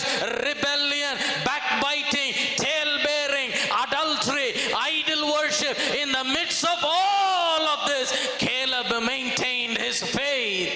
ಇಲ್ಲಿ ಕಾಲೇಬನು ಹೇಳುವಂತ ಆತನ ನಂಬಿಕೆಯ ಮಾತು, ನನಗೆ ಸವಾಲು ಹಾಕಿದಂತೆ ನಿಮಗೂ ಸವಾಲು ಹಾಕ್ತಾನೆ. ಈ ನಂಬಿಕೆಯ ಮಾತು ಅವನಿಗೆ ಯಾವ ಸ್ಥಿತಿಯಲ್ಲಿತ್ತು? 45 ವರ್ಷಗಳು ವ್ಯಭಿಚಾರಗಳ ಮಧ್ಯದಲ್ಲಿ, ಆ ಒಂದು ಕೆಟ್ಟ ಪಾಪದ ಸಂಗತಿಗಳು, ಎಲ್ಲ ತಿರಸ್ಕಾರದ ಮಾತುಗಳನ್ನಾಡುವಂತ ಜನರ ಮಧ್ಯದಲ್ಲಿಯೂ ಕೂಡ ನಂಬಿಕೆಯನ್ನ ಗಟ್ಟಿಯಾಗಿ ಕಾಲೇಬನು ಹಿಡಿದುಕೊಂಡ. Hallelujah. Hallelujah. ಜೋರಾಗಿ hallelujah. ಮುಂದೆಯಿಂದ ಹಿಂದೆವರೆಗೆ hallelujah. Amen. So now we also may say, ಅಣ್ಣ ಈಗ ನಾವು ಹೇಳಬಹುದು, ನನಗೂ ವಿಶ್ವಾಸ ಇದೆ. even I have faith. Praise God. ದೇವರಿಗೆ ಸ್ತೋತ್ರ. తెలుగులో ఒక సామెత ఉంది. ತೆಲುಗುನಲ್ಲಿ ಒಂದು ಹೀಗೆ ಹೇಳಿಕೆ ಇರ್ತದೆ. ನನ್ನ ಕ್ಷಮಿಸಿದ್ರೆ ಹೇಳ್ತೀನಿ, ಸ್ವಲ್ಪ ಕೆಲವರಿಗೆ ಇಷ್ಟ ಆಗದೆ ಇರಬಹುದು, ಬಟ್ ಪರವಾಗಿಲ್ಲ ಹೇಳ್ತೀನಿ. ಹೇಳ, ಗುರ್ರಂ ಗಡ್ಡಿ ತಿಂಟೆ ಲದ್ದೆ ಅಲ್ಲ ಅಂಟ. ಕುದುರೆ ಕುದುರೆ ಅದು ಹುಲ್ಲು ತಿಂದ್ರೇನೆ ಲದ್ದಿ ಹಾಕ್ತದಂತೆ. ಹಾಕ್ಲೇಬೇಕು. ಹುಲ್ಲು ತಿಂದ್ರೆ ಲದ್ದಿ ಹಾಕ್ಲೇಬೇಕು. ಲದ್ದಿ ಅಂದ್ರೆ ಕಕ್ಕ. ಗೊತ್ತಲ್ಲ ಅದು ಹಿಂದೆಂದ ಬರೋದು. ಏನನ್ನ ಹೇಳ್ಕೊಳ್ರಿ ನೀವು ನಿಮ್ಮ ಭಾಷೆ, ರೈಟ್? ಗಡ್ಡಿ ತಿಂಟೆ ಲದ್ದು ಪಡಲ್ಸಿಂದೆ. ಅದು ಹುಲ್ಲನ್ನು ತಿಂದ್ರೆ ಲದ್ದಿ ಹಾಕ್ಲೇಬೇಕು. ಪಡಗ್ಬೋದೆ ಆಸ್ಪತ್ರೆ ಬೋಲ್ ಮಲ್ಲ, ಅದು ಬೀಳದೆ ಹೋದ್ರೆ ಹಾಸ್ಪಿಟಲ್ಗೆ ಹೋಗ್ಬೇಕಾಗ್ತದೆ. ಹಂಗೆ ವಿಶ್ವಾಸ ಐತೆ ಜುಮ್ ಜುಮ್ ಅನ್ನಲ್ಲ. ವಿಶ್ವಾಸ ಇದ್ರೆ ತೋರಿಸ್ಬೇಕು ಫಲದಲ್ಲಿ. If you say I have faith and you have to show it by your actions. Come on, hallelujah. గుర్రం గడ్డి తింటే విశ్వాసం ఉంటే జయం ఉండాల్సిందే. విశ్వాసం ఉంది నీ టొంగాట్టుసా అయ్యో అప్ప అంటే నీదియా విశ్వాసమాయా? ವಿಶ್ವಾಸ ಇದೆ ಅಯ್ಯೋ ಅಪ್ಪ ಅಂತ ಕೂತ್ರೆ ನಿಂದೆಂತ ವಿಶ್ವಾಸ? ಕರೆಕ್ಟಾ ತಪ್ಪಾ? ಇದು ವಾಕ್ಯ ಕರೆಕ್ಟೇ ಆಗ್ಬೇಕು. This is word, it has to be right. Hallelujah. Hallelujah. ದೇವರ ವಾಕ್ಯಪ್ಪ. This is the word of God. ವಿಶ್ವಾಸ, faith was there. So what did Caleb ask? ಅಲ್ಲಿ ನಂಬಿಕೆ ಇರುವ ಕಾರಣ ಕಾಲೇಬನು ಏನನ್ನ ಕೇಳಿದ? ನೆಕ್ಸ್ಟ್ ವರ್ಸ್ ಅಲ್ಲಿ ಹೇಳ್ತದೆ, ಹೀಗಿರಲಾಗಿ ಯೆಹೋವನು ಆ ದಿನದಲ್ಲಿ ಸೂಚಿಸಿದಂತ ಈ ಪರ್ವತ ಪ್ರದೇಶವನ್ನು ನನಗೆ ಕೊಡು, ಇದರಲ್ಲಿ ಉನ್ನತ ಪುರುಷರಿರುತ್ತಾರೆಂದು, ಇದರ ಪಟ್ಟಣಗಳು ದೊಡ್ಡವು, ಕೋಟೆ ಕೊತ್ತಲುಗಳುಳ್ಳವು ಆಗಿವೆ ಎಂದು ಆ ಕಾಲದಲ್ಲಿ ನೀನು ಕೇಳಿದೆಯಲ್ಲ. ಅವರೆಲ್ಲರನ್ನು ಓಡಿಸಿ ಬಿಡುವುದಕ್ಕೋಸ್ಕರ ಯೆಹೋವನು ತನ್ನ ಮಾತಿಗನುಸಾರವಾಗಿ ನನಗೆ ಸಹಾಯ ಮಾಡುವನೆಂದು ನಿರೀಕ್ಷಿಸಿಕೊಂಡಿದ್ದೇನೆ ಅಂದನು. Hallelujah. Hallelujah. ನಿಮ್ಗೆ ಅರ್ಥ ಆಯ್ತಾ ಬೈಬಲ್ ಇಲ್ಲಿ? Did you understand what the word of God said? ಏನ್ ಕೇಳ್ದ ಕಾಲೇಬ? ಕಾಲೇಬನು ಏನನ್ನ ಕೇಳ್ತಾನೆ? What is he asking? ಸಣ್ಣ ಪುಟ್ಟ ಸೈತಾನ್ ಕೇಳಲಿಲ್ಲ. ಜಾಂಡಿಸ್, ಟೈಫಾಯ್ಡ್ ಎಲ್ಲ ಬಿಟ್ಟು ಸ್ಟ್ರೈಟ್ ಏನಕ್ಕೆ ಗುರಿ ಇಟ್ಟ? ಕ್ಯಾನ್ಸರ್ಗೆ, ಕೊರೋನಾಗೆ, ಏಡ್ಸ್ಗೆ ಗುರಿ ಇಟ್ಟ. He did not look at these Amalekites, Hivites, ಇವೆಲ್ಲ ಇವ್ರಿಗೆ ಬಿಟ್ಬಿಡು. ನಿನಗೇನ್ ಬೇಕಪ್ಪ ಮುದುಕ ಅಂದ್ರೆ? That mountain of Giants I want because I have faith. ಅಲ್ಲಿ ಕಾಲೇಬನಿಗೆ ನಿನಗೇನು ಬೇಕು ಅಂತ ಕೇಳುವಾಗ he says I want the mountain of giants, ಆ ದೈತ್ಯರ ಒಂದು ಪರ್ವತ ಪ್ರದೇಶ ಬೇಕು, ನನಗೆ ಅದು ಬೇಕೆಂಬುದಾಗಿ ಹೇಳ್ತಾನೆ. Hallelujah. Hallelujah. These were the same giants. ಅವ್ರು ಏನ್ ಹೇಳಿದ್ರು? 10 ಜನ. Moreover, giants are there. ಆ 10 ಜನ, those 10 people said, ಅದಲ್ಲದೆ ಅಲ್ಲಿ ದೈತ್ಯರಿದ್ದಾರೆ ಎಂಬುದಾಗಿ ಹೇಳಿದರು. ನನಗೆ ಅದಲ್ಲದೆ ಅದೇ ಬೇಕು. ನನಗೆ I want therefore ಅದೇ ಬೇಕೆಂಬುದಾಗಿ, ಅದಲ್ಲದೇನೆ ಬೇಕು ನನಗೆ ಅದಲ್ಲದೆ ಅನ್ನುವಂಥದ್ದೇ ಬೇಕು. Moreover. ಯಾಕಪ್ಪ ಈ ಕಷ್ಟ? ವಿಶ್ವಾಸ ಐತಲ್ಲ. Why do I need all this trouble? There is faith. ಎಷ್ಟೋ ಒಳ್ಳೆ ಒಳ್ಳೆ ಪ್ರದೇಶಗಳಿದೆ, ನನಗೆ ಹೋಗಿ ಸೇವೆ ಮಾಡಕ್ ನಾನು ಯಾಕೆ ಬರ್ಬೇಕಪ್ಪ ಈ ನಾರ್ತ್ ಕರ್ನಾಟಕಗೆ? ವಿಶ್ವಾಸ. There are so many good places to go and preach the word. Why should I come to North Karnataka? I have faith. God brought us here. ದೇವರು ನಮ್ಮನ್ನು ಇಲ್ಲಿ ಕರೆ ತಂದಿದ್ದಾನೆ. Hallelujah. Hallelujah. Can we get that only the North Karnataka statistics put up? And as I'm sharing, I want to pray with you today. Are you ready? ನಾನು ಹೇಳ್ತಾ ಇರುವಾಗಲೇ ನಿಮ್ಮೊಟ್ಟಿಗೆ ಪ್ರಾರ್ಥನೆ ಮಾಡಲಿಕ್ಕೆ ನಾನು ಮನಸ್ಸು ಮಾಡ್ತೇನೆ. ಸಿದ್ಧವಾಗಿದ್ದೀರಾ? This word is not only for the pastors or leaders. This word is for every born again child of God. ಈ ವಾಕ್ಯ ದೇವ ಸೇವಕರಿಗೂ ಸಭಾಪಾಲಕರಿಗೂ ಮಾತ್ರವೇ ಅಲ್ಲ, ತಿರುಗಿ ಹುಟ್ಟಿದ ಪ್ರತಿಯೊಬ್ಬನಿಗೂ ಈ ವಾಕ್ಯ ಬೇಕಾಗಿದೆ. But now I am coming to the climax of the movie. ಈ ಒಂದು ಸಿನಿಮಾದ ಕೊನೆಯ ಹಂತಕ್ಕೆ ನಾನು ಬಂದಿದ್ದೇನೆ. ಕ್ಲೈಮ್ಯಾಕ್ಸ್ ಅಲ್ಲಿ ಇದು ಬಂದ್ರು ಯಾರು ಎದ್ದೋಗಲ್ಲ.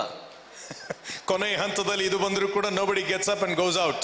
ಹಾಡ್ ಇರುವಾಗ ಎದ್ದು ಹೋಗಿ ಬರ್ತಾರೆ, ಬಟ್ ಕ್ಲೈಮ್ಯಾಕ್ಸ್ ಅಲ್ಲಿ ಯಾರು ಹೋಗಲ್ಲ. ಕರೆಕ್ಟಾ? When the song is going on, they may take a break, but while at the climax, nobody takes a break. ಇಲ್ಲಿವರೆಗೆ ಚೆನ್ನಾಗೈತೆ ಪಾಸ್ಟರ್ ವಾಕ್ಯ. ಹಾಲೆಲೂಯ. Caleb hallelujah. ಕೇಲಬ್ಗಾಗಿ ಹಾಲೆಲೂಯ. ಪಾಸ್ಟರ್ ಶ್ರೀನಿಗಾಗಿ ಹಾಲೆಲೂಯ. ಇವಾಗ ಕ್ಯಾಮ್ರಾ ಹಂಗಾ ತಿರುಗಿ ಕೇಲಬ್ನ ಬಿಟ್ಟು ಶ್ರೀನಿನ್ ಬಿಟ್ಟು ನಿನ್ ಮೇಲೆ ಬಂತು camera. All this while, praise God for Caleb, praise God for Pastor Srini. Now the camera will be shifted to all of you. Because God challenged me. ಏಕೆಂದರೆ ಕರ್ತನು ನನಗೆ ಸವಾಲು ಹಾಕಿದ್ದಾನೆ. I want to challenge you. ನಿಮಗೆ ನಾನು ಸವಾಲು ಹಾಕ್ತೇನೆ. Listen. ಲಕ್ಷ್ಯ ಕೊಟ್ಟು ಕೇಳಿ. I was building my faith and God asked me, do you also have faith like Caleb? ನಾನು ನನ್ನ ನಂಬಿಕೆಯನ್ನು ಕಟ್ಟಿಕೊಳ್ಳುವಾಗ ಕರ್ತನು ಕೇಳಿದ, ಕಾಲೇಬನಂತ ನಂಬಿಕೆ ನಿನ್ನಲ್ಲಿ ಇದೆಯಾ? I said, yes Lord. ನಾನು ಹೇಳಿದೆ, ಇದೆ ದೇವರೇ. I am a man of faith. ನಾನು ನಂಬಿಕೆಯ ವ್ಯಕ್ತಿ. Then the Lord asked me, which mountain are you going to take? ಆಗ ಕರ್ತನು ಕೇಳಿದ, ಯಾವ ಪರ್ವತ ನಿನಗೆ ಬೇಕು? Now which mountain are you going to take? ನೀನು ಯಾವ ಪರ್ವತವನ್ನು ಸ್ವಾಧೀನ ಮಾಡಿಕೊಳ್ತಿ? Did you understand here? God did not lead Caleb to take the mountain.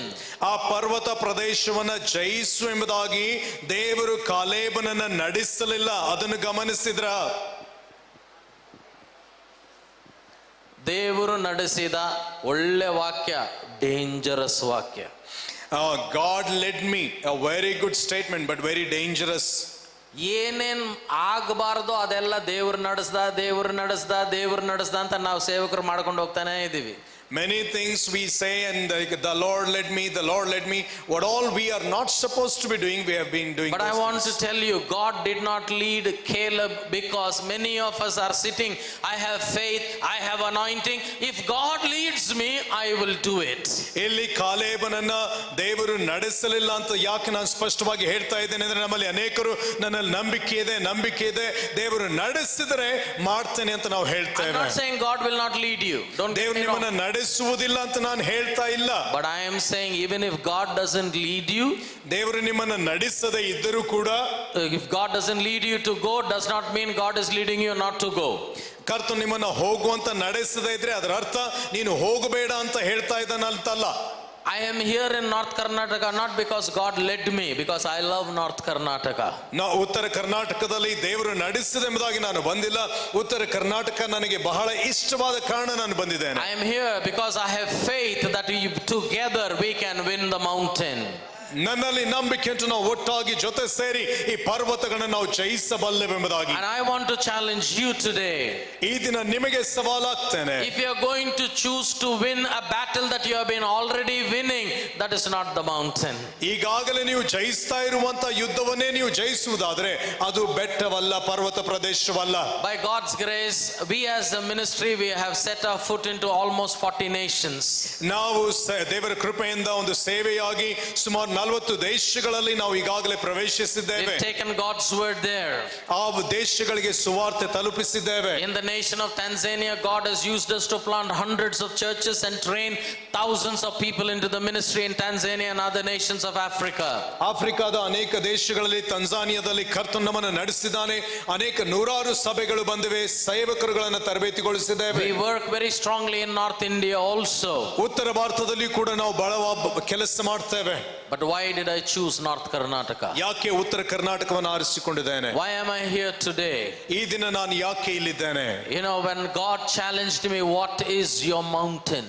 ಕರ್ತನು ನಿನ್ನ ಪರ್ವತ ಪ್ರದೇಶ ಯಾವುದು ಅಂತ ಕೇಳುವಾಗ I carry a burden in my heart. ನನ್ನ ಹೃದಯದಲ್ಲಿ ಒಂದು ಭಾರ ನಾನು ಹೊತ್ತುಕೊಂಡು ಹೋಗ್ತೇನೆ. And the closest one is my North Karnataka. ಆ ಭಾರದಲ್ಲಿ ಬಹಳ ನನಗೆ ಹತ್ತಿರವಾಗಿರುವಂತದ್ದು ಉತ್ತರ Karnataka. And I said, I am going to North Karnataka. ನಾನು ಹೇಳ್ತೇನೆ, ನಾನು ಉತ್ತರ ಕರ್ನಾಟಕಕ್ಕೆ I shared ಹೋಗ್ತೇನೆ. with our team people. ನಮ್ಮ ತಂಡದೊಂದಿಗೆ ನಾನು ಹೇಳಿಕೊಳ್ತೇನೆ. In 2 days, I received Sanju's message saying, Anna, call me, very urgent, very important. ಆ 2 ದಿನಗಳಲ್ಲಿ ಸಂಜು ಅವರು ಬಹಳ ಮುಖ್ಯವಾದ ವಿಷಯ ಮಾತನಾಡಬೇಕು, ಕರೆ ಮಾಡ್ರಿ ಅನ್ನುವ ಸಂದೇಶ ನೋಡಿದೆ. I was telling our team, get ready, something big is going to happen in North Karnataka. We are going to take the mountain in the name of Jesus. ಆ ಬೆಟ್ಟವನ್ನ ಯೇಸುವಿನ ನಾಮದಲ್ಲಿ ನಾವು ಜಯಿಸಲಿಕ್ಕಿದ್ದೇವೆ. ಉತ್ತರ ಕರ್ನಾಟಕದಲ್ಲಿ ವಿಶೇಷ ಕಾರ್ಯ ನಡೆಯಲಿಕ್ಕಿದೆ, ಸಿದ್ಧವಾಗಿರಿ ಎಂಬುದಾಗಿ ತಂಡಕ್ಕೆ ನಾನು ಹೇಳ್ತಾ ಇದ್ದೆ. Sanju already told you how we are here today. ಈ ದಿನ ನಾವು ಇಲ್ಲಿ ಹೇಗೆ ಬಂದಿದ್ದೇವೆ ಎಂಬುದಾಗಿ ಸಂಜು ಅವರು ಹೇಳಿದ್ದಾರೆ. Why am I here today? ನಾನು ಇಲ್ಲಿ ಯಾಕೆ ಇದ್ದೇನೆ ಇವತ್ತು? Not for this conference. ಸಮ್ಮೇಳನಕ್ಕಾಗಿ ಅಲ್ಲ. This is only the starting point. ಇದು ಪ್ರಾರಂಭವಷ್ಟೇ. I want to challenge every one of you. ನಿಮ್ಮಲ್ಲಿ ಪ್ರತಿಯೊಬ್ಬರಿಗೆ ಸವಾಲಾಗ್ತೇನೆ. 5,510 villages of North Karnataka. ಉತ್ತರ ಕರ್ನಾಟಕದ 5,510 ಹಳ್ಳಿಗಳು. In the next 5 years. ಮುಂದಿನ 5 ವರ್ಷಗಳಲ್ಲಿ ಕೈಯಲ್ಲಿ ಎಷ್ಟು ಬೆರಳಿದೆ? ನೋಡ್ರಿ, ಎಣ್ಸ್ರಿ, ಕರೆಕ್ಟ್ ಹೇಳ್ರಿ ಪ್ಲೀಸ್. ಎಷ್ಟು ಬೆರಳಿದೆ ಒಂದು ಕೈಯಲ್ಲಿ? ಜೋರಾಗಿ ಹೇಳ್ರಿ, ಎಷ್ಟಿದೆ? ಕರೆಕ್ಟಾಗಿ ಹೇಳ್ರಿ, ಎಷ್ಟಿದೆ? ವಿಶ್ವಾಸದಲ್ಲಿ ಎಷ್ಟಿದೆ? ಈ 5 ವರ್ಷದಲ್ಲಿ ನಾರ್ತ್ ಕರ್ನಾಟಕ ಪ್ರತಿ ಹಳ್ಳಿಯಲ್ಲಿ ಕನಿಷ್ಠ ಒಂದು ಸಭೆಯಾದ್ರೂ ಇರಲೇಬೇಕು. In the coming 5 years in North Karnataka, every village should have at least the minimum one church in that village. Do you believe it is possible? ಸಾಧ್ಯ ಅಂತ ನಂಬ್ತೀರಾ? ಸಾಧ್ಯ ಅಂತ ನಂಬ್ತೀರಾ? ಅದನ್ನ ಸಾಧಿಸಲಿಕ್ಕೆ ನಮಗೆ ಒಂದೇ ವಿಷಯ ಬೇಕು, ವಿಶ್ವಾಸ. Hallelujah. Hallelujah. We have come here with the plan and with the vision of God. ನಾವೊಂದು ಯೋಜನೆಯೊಂದಿಗೂ ದೇವರ ದರ್ಶನದೊಂದಿಗೂ ನಾವಿಲ್ಲಿ ಬಂದಿದ್ದೇವೆ. It is not Pastor Srini or one brother here, one brother there. No, it is the body of Christ. We need to come together and adopt North Karnataka and says, Lord, give me this mountain, give me these districts, give me these taluks, give me these villages. 5 years afterwards we will meet in Bidar. Are you ready? 5 ವರ್ಷದ ನಂತರ ಇದೇ ಬೀದರಲ್ಲಿ ನಾವು ಸೇರಿ ಬಂದು ದೇವರನ್ನು ಸ್ತುತಿಸೋಣ, ಆರಾಧಿಸೋಣ. North Karnataka ಪ್ರತಿ ಹಳ್ಳಿಯಲ್ಲಿ ಕನಿಷ್ಠ ಒಂದು ಸಭೆನ ಇರಲೇಬೇಕು ಸ್ವಾಮಿ. Amen. Amen. Our today and our now determines our tomorrow. ಈ ಹೊತ್ತು ಈ ದಿನ ನಮ್ಮ ನಾಳೆಯನ್ನ ತೀರ್ಮಾನಿಸುತ್ತದೆ. God, I am a visionary, I am a strategist. I have worked in different nations. ಅನೇಕ ರಾಷ್ಟ್ರಗಳಲ್ಲಿ ನಾನು ಕೆಲಸ ಮಾಡುವವನಾಗಿದ್ದೇನೆ, ದರ್ಶನದೊಂದಿಗೆ ಸೇವೆ ಮಾಡುವವನಾಗಿದ್ದೇನೆ. But next 5 years I have dedicated myself for North Karnataka. ಮುಂದಿನ 5 ವರ್ಷಗಳನ್ನ ಉತ್ತರ ಕರ್ನಾಟಕಕ್ಕೆ ನನ್ನನ್ನು ನಾನು ಒಪ್ಪಿಸಿಕೊಟ್ಟಿದ್ದೇನೆ. Amen. Amen. We are going to be here. ಯಾವ ಜಿಲ್ಲೆ ಕರೀರಿ, ಯಾವ ತಾಲೂಕಿಗೆ ಕರೀರಿ, ಯಾವ ಹಳ್ಳಿ ಕರೀರಿ, ನಾವಲ್ಲಿ ಇರ್ತೇವೆ. ಯಾಕೆಂದ್ರೆ ನಾವು ಜೊತೆ ಸೇರಿ ಈ ನಾರ್ತ್ ಕರ್ನಾಟಕ ಎನ್ನುವ ಬೆಟ್ಟವನ್ನು ಯೇಸುವಿನ ನಾಮದಲ್ಲಿ ಗೆಲ್ಲಿಯಲೇಬೇಕು. ಗೆದ್ದು ತೀರ್ತೇವೆ ಯೇಸುವಿನ ನಾಮದಲ್ಲಿ.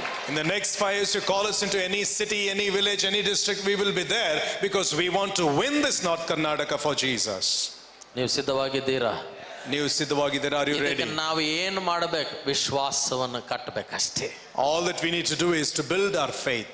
Habakkuk chapter 2 verse 4 says, the just will live by faith. ಹಬಕ್ಕೂಕ 2:4 ಹೇಳ್ತದೆ, ನೀತಿವಂತನು ನಂಬಿಕೆಯಿಂದಲೇ ಬದುಕುವನು.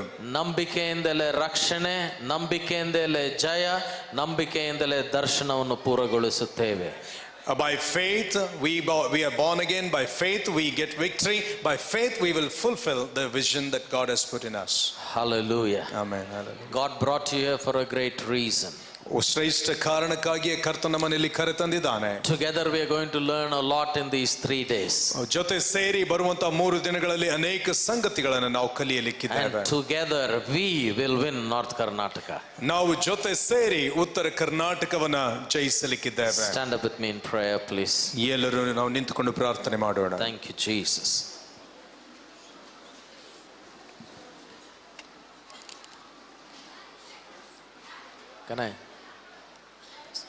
Can I ask somebody to help with the keyboard? Hallelujah. Hallelujah. Putta, can you display North Karnataka statistics, please? Nodri illi. Idu namma betta. This is our mountain. ನನ್ನ ಕಡೆ ನೋಡ್ರಿ, ದೇವ್ರು ನನಗೆ ಸವಾಲ್ ಮಾಡಿದ್ರು, ನೀನು ಯಾವ ಬೆಟ್ಟ ತಗೊಂತಿ ಅಂದ್ರೆ ನಾನು ನಾರ್ತ್ ಕರ್ನಾಟಕ ನಾನು ಚೂಸ್ ಮಾಡಿದೆ. When God challenged me, I said, which mountain you want to take? I said, I want to pick up this North Karnataka. Amen. That's why I am here. I want you to choose that this is an army God is raising. Amen. ಕರ್ತನು ಎಬ್ಬಿಸಿದ ಸೈನ್ಯ ನೀವಾಗಿದ್ದೀರಿ, ನೀವು ಆರಿಸಿಕೊಳ್ಳಬೇಕು. ನಾವೇನೋ 5 ವಚನ ಇದೆ, ಊಹಿಸಿದಕ್ಕಿಂತ ಹೆಚ್ಚಾಗಿ ಕೇಳಿದಕ್ಕಿಂತ ಹೆಚ್ಚಾಗಿ ದೇವರು ಪ್ರಾರ್ಥನೆಗೆ. We are saying 5,000 churches. What does the Bible say? The Bible says He blesses or answers beyond what we can even expect. You imagine. ನಮ್ಮ ಕಲ್ಪನೆಗಿಂತಲೂ ಹೆಚ್ಚಾಗಿ. ಅಂದ್ರೆ ಇದು 5,000 50,000 ಇರಬಹುದು. Maybe this 5,000 may turn out to be 50,000. Why not? ಯಾಕಾಗಬಾರದು? Hallelujah. Hallelujah. Come on, everybody, put your hands together. Give a God bless you. Now, I want you to look at this North Karnataka. ಈ ಉತ್ತರ ಕರ್ನಾಟಕವನ್ನು ನೀವು ಗಮನಿಸಿರಿ. Every brother, every sister, every child, every pastor, every leader. ಪ್ರತಿಯೊಬ್ಬ ಸಹೋದರ ಸಹೋದರಿ, ಮಗು, ನಾಯಕನು, ಸಭಾಪಾಲಕನು, ಪ್ರತಿಯೊಬ್ಬರು. I have not come here only to touch you and run away. ನಿಮ್ಮನ್ನು ಮುಟ್ಟಿ ಓಡಿ ಹೋಗುವುದಕ್ಕಾಗಿ ನಾನು ಬಂದಿಲ್ಲ. Pastors, we will work together. ನಾವು ಜೊತೆ ಸೇರಿ ಕೆಲಸ ಮಾಡೋಣ. Amen. Amen. We are here to see kingdom of God not only come but established. ದೇವರ ರಾಜ್ಯ ಬರುವುದನ್ನಷ್ಟೇ ಅಲ್ಲ, ಅದು ಸ್ಥಾಪಿಸಲ್ಪಡುವುದನ್ನು ನೋಡುವುದಕ್ಕಾಗಿದೆ. Whatever may be your circumstance, ನಿಮ್ಮ ಪರಿಸ್ಥಿತಿ ಏನೇ ಇರಬಹುದು, tell Jesus today, ಈ ದಿನ ಯೇಸುವಿಗೆ ಹೇಳಿರಿ, I will spend time to build my faith. ನನ್ನ ನಂಬಿಕೆಯನ್ನ ಕಟ್ಟಿಕೊಳ್ಳುವುದಕ್ಕಾಗಿ ನಿನ್ನ ಸನ್ನಿಧಿಯಲ್ಲಿ ಸಮಯ ತೆಗಿತೇನೆ ಎಂಬುದಾಗಿ. Amen. Amen. As a pastor, as a believer, as a leader, primary responsibility. That's what Jesus prayed. Is Peter, the attack is big, but I pray for your faith. The need is big, but I pray for your faith. ಅದನ್ನೇ ಕರ್ತನು ಹೇಳಿದ, ಪೇತ್ರನೇ, ಬರುವಂತ ದಾಳಿ ದೊಡ್ಡದಾಗಿದೆ, ಆದ್ರೆ ನಿನ್ನ ನಂಬಿಕೆಗಾಗಿ ಪ್ರಾರ್ಥಿಸ್ತೇನೆ. ಅವಶ್ಯಕತೆ ಬಹಳ ಇದೆ, ಆದ್ರೆ ನಂಬಿಕೆಗಾಗಿ ಪ್ರಾರ್ಥಿಸ್ತೇನೆ ಎಂಬುದಾಗಿ. ಸಿದ್ಧವಾಗಿದ್ದೀರಾ? Are you ready? Stretch your hand towards this North Karnataka. ಈ ಉತ್ತರ ಕರ್ನಾಟಕದ ಕಡೆಗೆ ನಿಮ್ಮ ಕೈಗಳನ್ನು ಚಾಚಿರಿ. ಒಂದು ಕೈ ಇಲ್ಲಿ ಚಾಚಿ, ಒಂದು ಕೈ ನಿಮ್ಮ ಹೃದಯದ ಮೇಲೆ ಇಟ್ಟುಕೊಳ್ಳ್ರಿ. ಪ್ರಿಯ, Stretch one of your hands towards this North Karnataka and one on your chest. Say, ಸ್ವಾಮಿ, ಈ ಬೆಟ್ಟ ನಮಗೆ ಬೇಕು, ನಾವು ನಮ್ಮ ವಿಶ್ವಾಸವನ್ನು ಕಟ್ಟಿಕೊಳ್ಳುತ್ತೇವೆ. Say to the Lord, we want this mountain, we want to conquer over it, we will build our faith. Come on, open your mouth and pray right now. ನಿಮ್ಮ ಬಾಯಿಗಳನ್ನು ತೆರೆದು ಈಗಲೇ ಪ್ರಾರ್ಥನೆ ಮಾಡಿರಿ. Open your mouth and pray. I want every lip to move. I want prayer to come out of every mouth in the name of Jesus. ಪ್ರತಿಯೊಬ್ಬರು ಬಾಯಿ ತೆರೆದು ಪ್ರಾರ್ಥನೆ ಮಾಡಿರಿ. ಪ್ರತಿಯೊಬ್ಬರು ಯೇಸುವಿನ ನಾಮದಲ್ಲಿ ನೀವು ಯಾವ ಬೆಟ್ಟ ಆರಿಸಿಕೊಳ್ತೀರಿ ಕರ್ತನ ಕಡೆಗೆ ಕೇಳಿ. This is the mountain that we together are going to choose in the name of Jesus. ಯೇಸುವಿನ ನಾಮದಲ್ಲಿ ನಾವು ಒಟ್ಟಾಗಿ ಆರಿಸಿಕೊಳ್ಳುವಂತ ಪರ್ವತ ಪ್ರದೇಶ ಇದಾಗಿದೆ. Come on, ಪ್ರಾರ್ಥನೆ ಮಾಡ್ರಿ, ಪ್ರಾರ್ಥನೆ ಮಾಡ್ರಿ. ನಿಮಗಾಗಿ ನಾರ್ತ್ ಕರ್ನಾಟಕ, ನಿಮಗಾಗಿ north ಕರ್ನಾಟಕಕ್ಕಾಗಿ pray, pray, pray. Pray for yourself and pray for North Karnataka. Open up your mouth and pray. ನೀವು ಬಾಯಿ ತೆರೆದು ಪ್ರಾರ್ಥನೆ ಮಾಡಿರಿ. Come on, everybody, open your mouth and pray in Jesus' name. ಯೇಸುವಿನ ನಾಮದಲ್ಲಿ ಬಾಯಿ ತೆರೆದು ಪ್ರಾರ್ಥಿಸಿರಿ.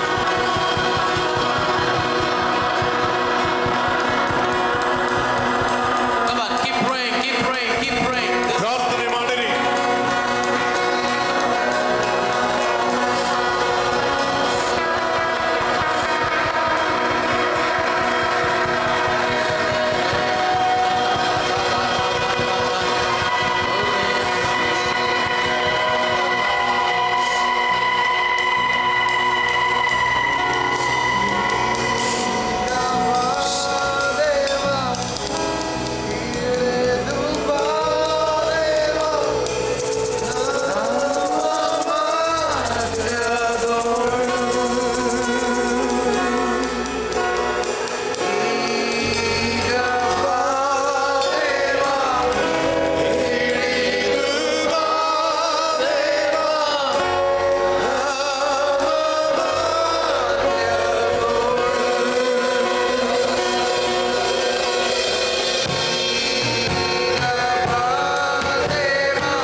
you. ಈ ಉತ್ತರ ಕರ್ನಾಟಕಕ್ಕೆ ಸುವಾರ್ತೆಯಿಂದ ತಲುಪಲು ಕರ್ತನಿಗೆ ನೀವು ಬೇಕು. God brought you here. God brought me here. God brought us here. ಕರ್ತನು ನಿನ್ನನ್ನು ನನ್ನನ್ನು ನಮ್ಮನ್ನು ಕರ್ತನು ತಾನೇ ಇಲ್ಲಿ ಕರೆತಂದಿದ್ದಾನೆ. Hallelujah. Father, in the name of the Lord Jesus, ತಂದೆ ಯೇಸುವಿನ ನಾಮದಲ್ಲಿ, like you prayed for the faith of Peter, I pray that you will build the faith of everyone in the name of Jesus. ಪೇತ್ರನ ನಂಬಿಕೆಗೋಸ್ಕರ ನೀನು ಪ್ರಾರ್ಥಿಸಿದಂತೆ ಇಲ್ಲಿ ಸೇರಿ ಬಂದಿರುವ ಪ್ರತಿಯೊಬ್ಬರ ನಂಬಿಕೆಗಾಗಿ ಯೇಸುವಿನ ನಾಮದಲ್ಲಿ ಪ್ರಾರ್ಥಿಸ್ತೇನೆ. But as their faith grows and as they become strong for battle, I pray they will not settle for little, but they will look for that mountain of giants before them. They will believe you not for the possible, but they will believe you for the impossible, O God. ಸ್ವಾಮಿ, ಅವರ ನಂಬಿಕೆಯು ಕಟ್ಟಲ್ಪಟ್ಟು ಅವರು ಬೆಳೆಯುವಾಗ ಚಿಕ್ಕದಕ್ಕೆ ಅವರು ಸೀಮಿತಗೊಳ್ಳದೆ ಅಸಾಧ್ಯವಾದ ಶ್ರೇಷ್ಠ ಸಂಗತಿಗಳಲ್ಲಿ ಅವರು ನಿನ್ನಲ್ಲಿ ನಂಬಿಕೆ ಇಟ್ಟು ದೈತ್ಯರ ಪರ್ವತ ಪ್ರದೇಶಗಳನ್ನ ಜಯಿಸುವಂತೆ ನೀನು ಮಾಡು. Lord, here we are. ಕರ್ತನೇ, ನಾವಿಲ್ಲಿದ್ದೇವೆ. We are here for North Karnataka in the name of Jesus. ಕರ್ತನೇ, ಯೇಸು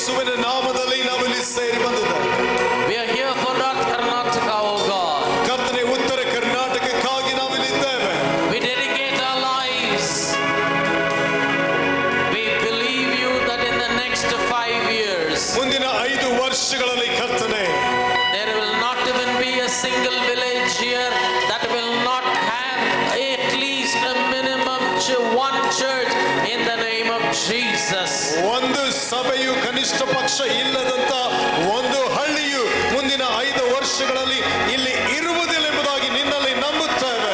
Hallelujah. Hallelujah. Hallelujah. Hallelujah.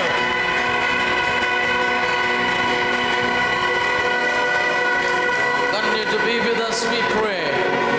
ನಾವು ನಂಬಿ ನಿನ್ನಲ್ಲಿ ಪ್ರಾರ್ಥಿಸ್ತೇವೆ. We give you all the glory. ನಿನಗೆಲ್ಲ ಮಹಿಮೆಯನ್ನು ಸಲ್ಲಿಸ್ತೇವೆ. We give you all the glory. ನಿನಗೆಲ್ಲ ಮಹಿಮೆ In Jesus' name we pray. ಯೇಸುವಿನ ನಾಮದಲ್ಲಿ ಸಲ್ಲಿಸಿ ಪ್ರಾರ್ಥಿಸಿದ್ದೇವೆ. And everybody said, ಪ್ರತಿಯೊಬ್ಬರು ಹೇಳ್ರಿ Amen. Amen, Amen. Amen, Amen. Amen. ಜೋರಾಗಿ ಚಪ್ಪಾಳೆ ತಟ್ಟಿ ದೇವರಿಗೆ ಸ್ತೋತ್ರ ಸಲ್ಲಿಸಿ. ಜೋರಾಗಿ ಚಪ್ಪಾಳೆ ತಟ್ಟಿ. Hallelujah. Hallelujah. Amen.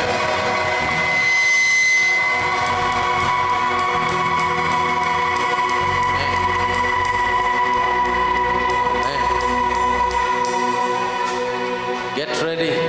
We are just beginning. ನಾವು ಪ್ರಾರಂಭ ಮಾಡಿದ್ದೇವಷ್ಟೇ, ಸಿದ್ಧವಾಗಿರಿ. There's more to come in the 3 days. ಬರುವಂತ 3 ದಿನಗಳಲ್ಲಿ ಇನ್ನೂ ಬಹಳವಾಗಿ ನಾವು ಹೊಂದಿಕೊಳ್ಳಿಕ್ಕಿದೆ. Know your pastor friends, leaders, Christians, invite them.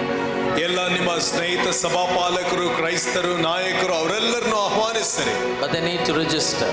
ಆದ್ರೆ ಅವರು ಅಲ್ಲಿ ರಿಜಿಸ್ಟರ್ ಮಾಡಿಸಿಕೊಳ್ಳಬೇಕು. Amen. Amen. God bless you. You may take your seats for announcements, please.